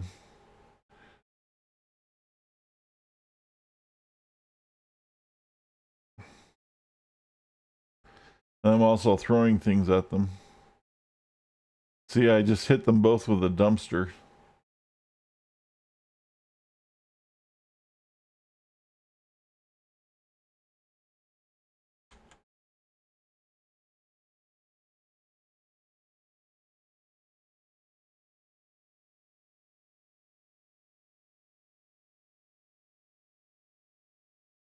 I hit him with whatever that was, a piece of wall.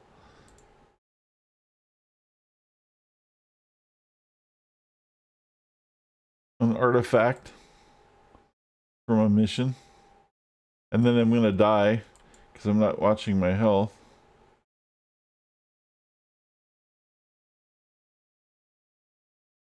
Wow. Anyway. But that was just a demo. But the one that when you mix gravity and time is even cooler because you create this like gravitational field and then you like or this time bubble and then it slows everybody down inside of it and they stop. You can freeze time and then throw shit at them and it's pretty fun.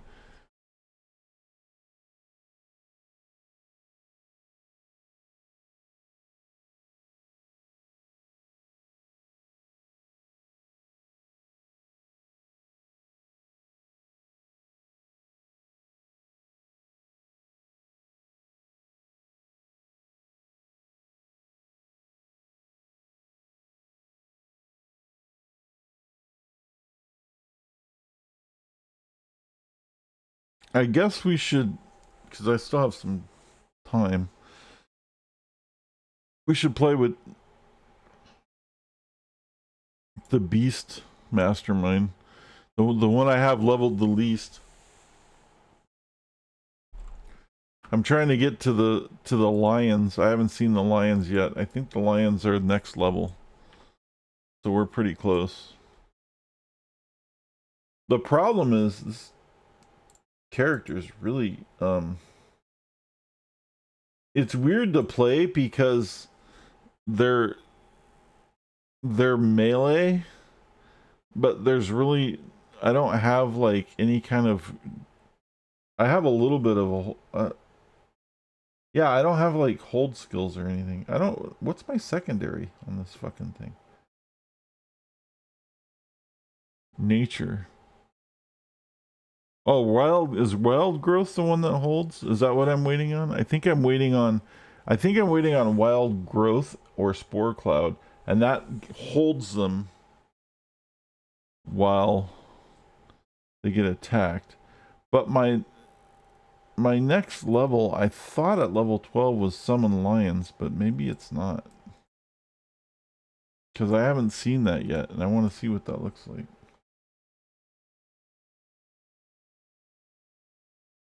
But anyway, this character has like no defense. So it's like really weird. It's kind of a squishy thing.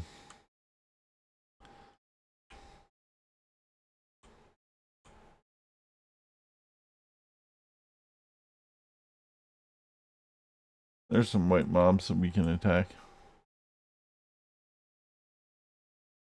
I got the hawk, I got the ravens, and I got the dogs. I mean, the dogs tie them up in melee. So I kind of get that. But then, like, the problem is if they're not tied up in melee, they're just like they're gonna attack me, and I don't have any defenses.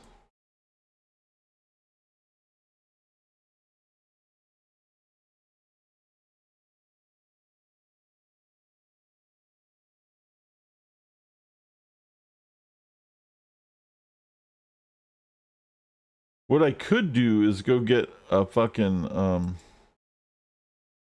I can go get an experience booster, and we can just blaze through this real quick. Get us to level 12 to find out what's going on.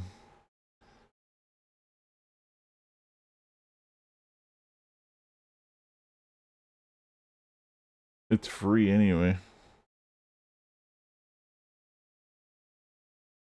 If I can find my way out of here.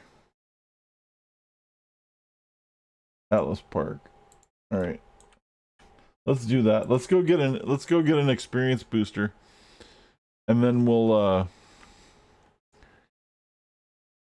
grind out like a level or the rest of level 12 real fast. And then we'll see if we get the lion. I just want to see what the lion pet looks like. This is the only pet class, or this is the only mastermind. Yeah, because I have all the other masterminds leveled up pretty decent. But this is the only one where I don't even have anything past the first tier pets. It just seems like the least. I don't know. I think when I figure out a good secondary that's better than the one I'm using, or maybe I just have to wait for the secondary to come on board a little better, then these will be a lot better. But right now it feels kind of mid. It's just kind of like whatever, you know. It's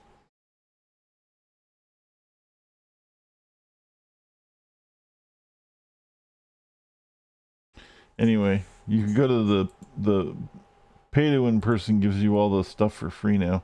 So you can go to buffs, experience boost. I can get myself an hour free double experience. Now, the cost of this is I don't get any influence from any bonus influence. You get influence from selling enhancements and stuff still, but you don't get like influence from missions and shit, I think, while you're on the XP thing. But it hasn't really seemed to be a problem when I've used it before, because it doesn't seem like I was getting a whole lot of influence outside of what I was selling anyway. I imagine it's extra influence you get from missions or something.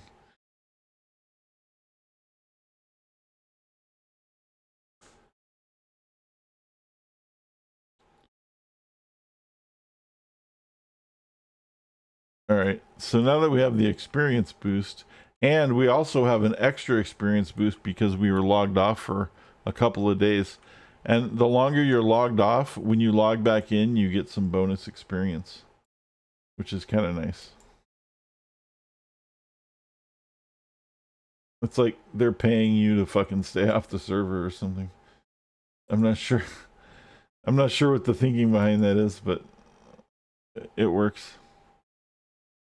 Maybe they're just encouraging you to play a lot of alts.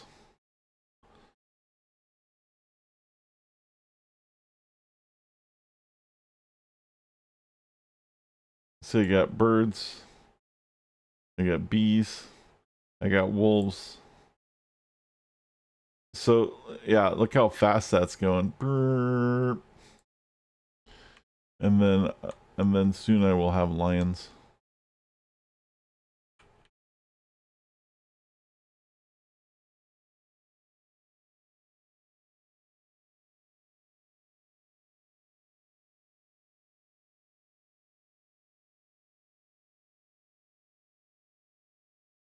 Oh wait, that's right. This is a wolf booster. I forgot I had a wolf booster.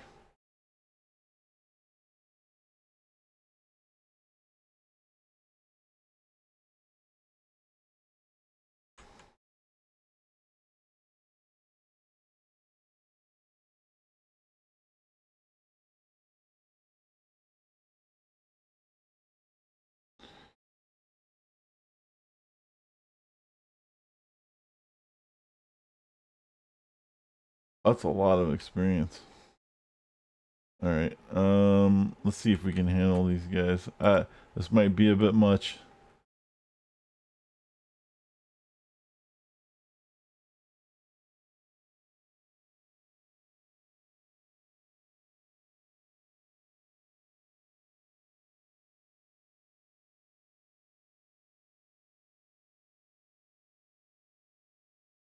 Now we got to deal with this one.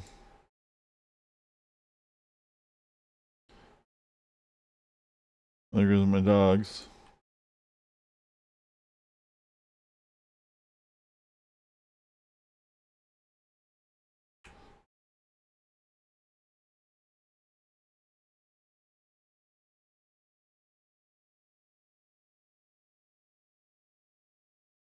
See, when I get rushed, I don't have any recourse. I don't have any kind of like defense.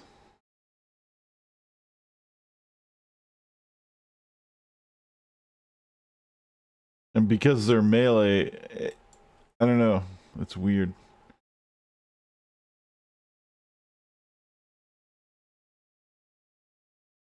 I mean, the ninjas are melee. The ninjas are melee too, but they're also ranged and then melee. So they kind of, I don't know. They add a little more support somehow. And I think that's also because I have them paired with Storm, so that I have Gale that's like knocking things over and stuff.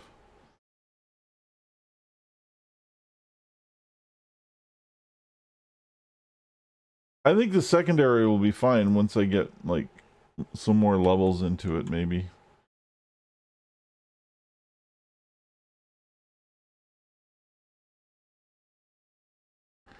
I took it more for the thematic purposes.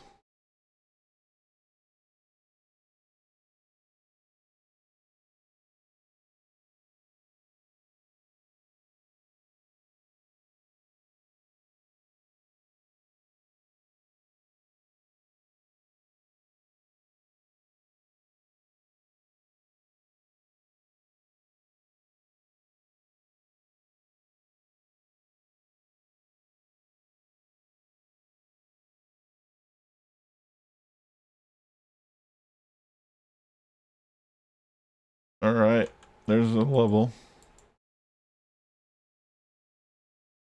The nice thing about the free XP bonus level thing is it lasts for an hour, but it lasts for an hour of playtime. So if you log off and you log back in the next day, it's still there because you haven't used a whole hour of playtime. Like, or whatever. Like that kind of thing. Like whatever's whatever time is remaining when you log off of the character is credited toward when you log back in for the experience boost, which I think is a pretty nice thing, because they could have very easily just been like, you know, an hour real time, and then, you know, what you do with that hour is like tough shit. So that was pretty nice of them, I guess.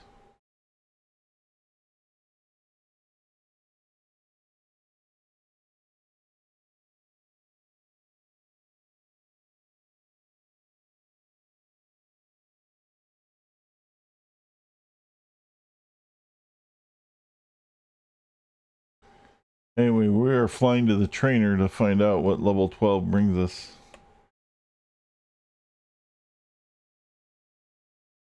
Is it a good day? Or do we have to grind another 2 levels? Boonk.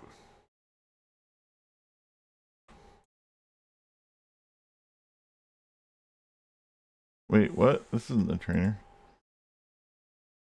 Oh, there she is.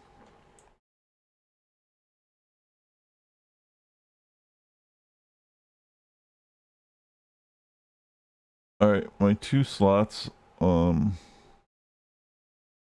have to redo these anyway. These are all fucked up. This whole thing's fucked up.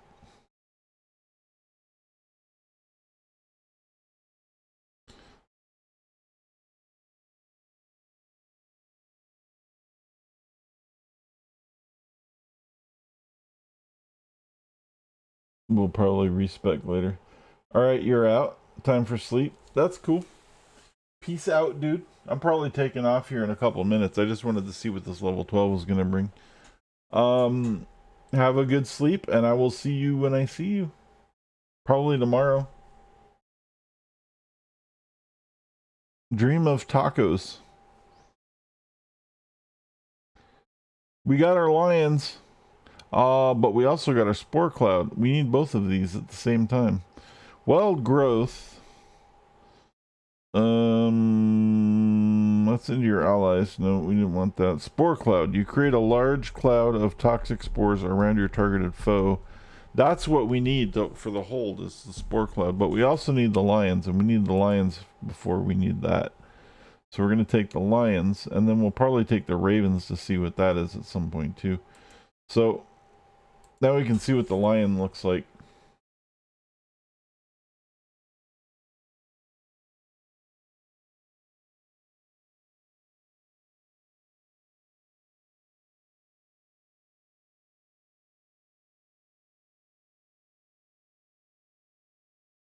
Oh, it's not like a lioness. It's just a lion. I thought it'd be like with the mane and shit.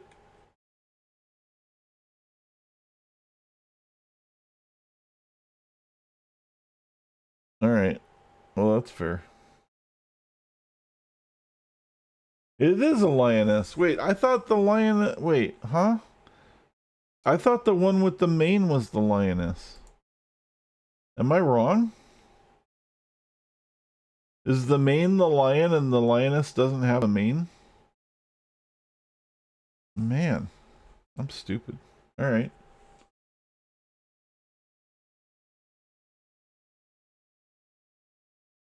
Well, let's see what the lioness does, I guess. She says grr. They all say grr.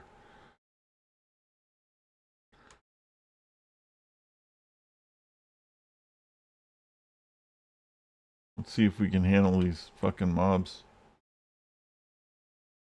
Make sure we give her the gear.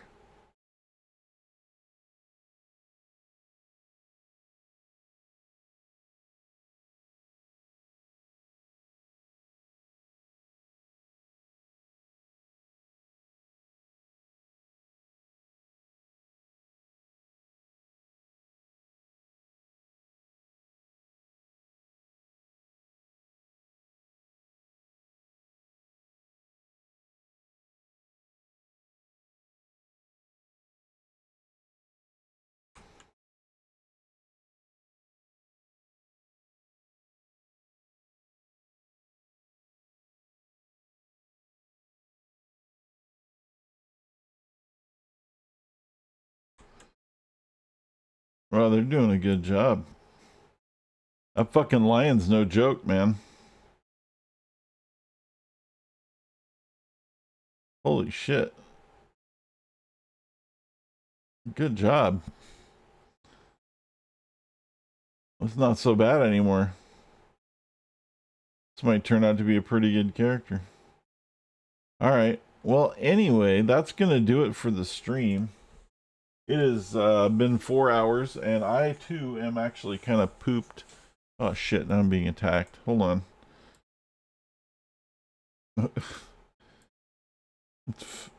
Finish this shit off and then go fly to safety somewhere.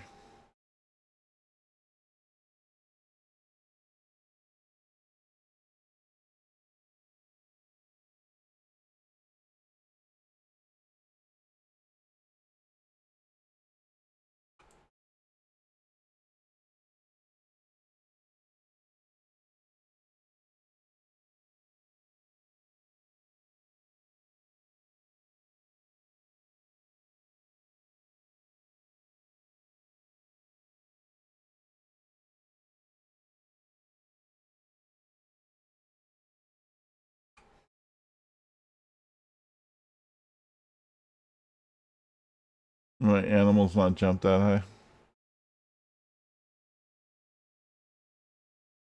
Oh well. Anyway, that's gonna do it. Thanks everybody. I will see you next time. Thanks for watching me play video games. I enjoy conversations with you all. If you like what you see, give me a follow. If you want to support, subs are good. If you're watching on YouTube, please give me a like. That would help out. Or say something in the comments like, dude, this content sucks. Anything is cool. And I will see you guys next time. Have awesome dreams and enjoy your tacos. And later, Remy.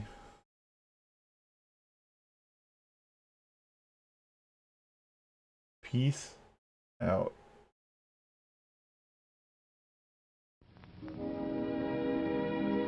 And now, folks, it's time to say goodnight.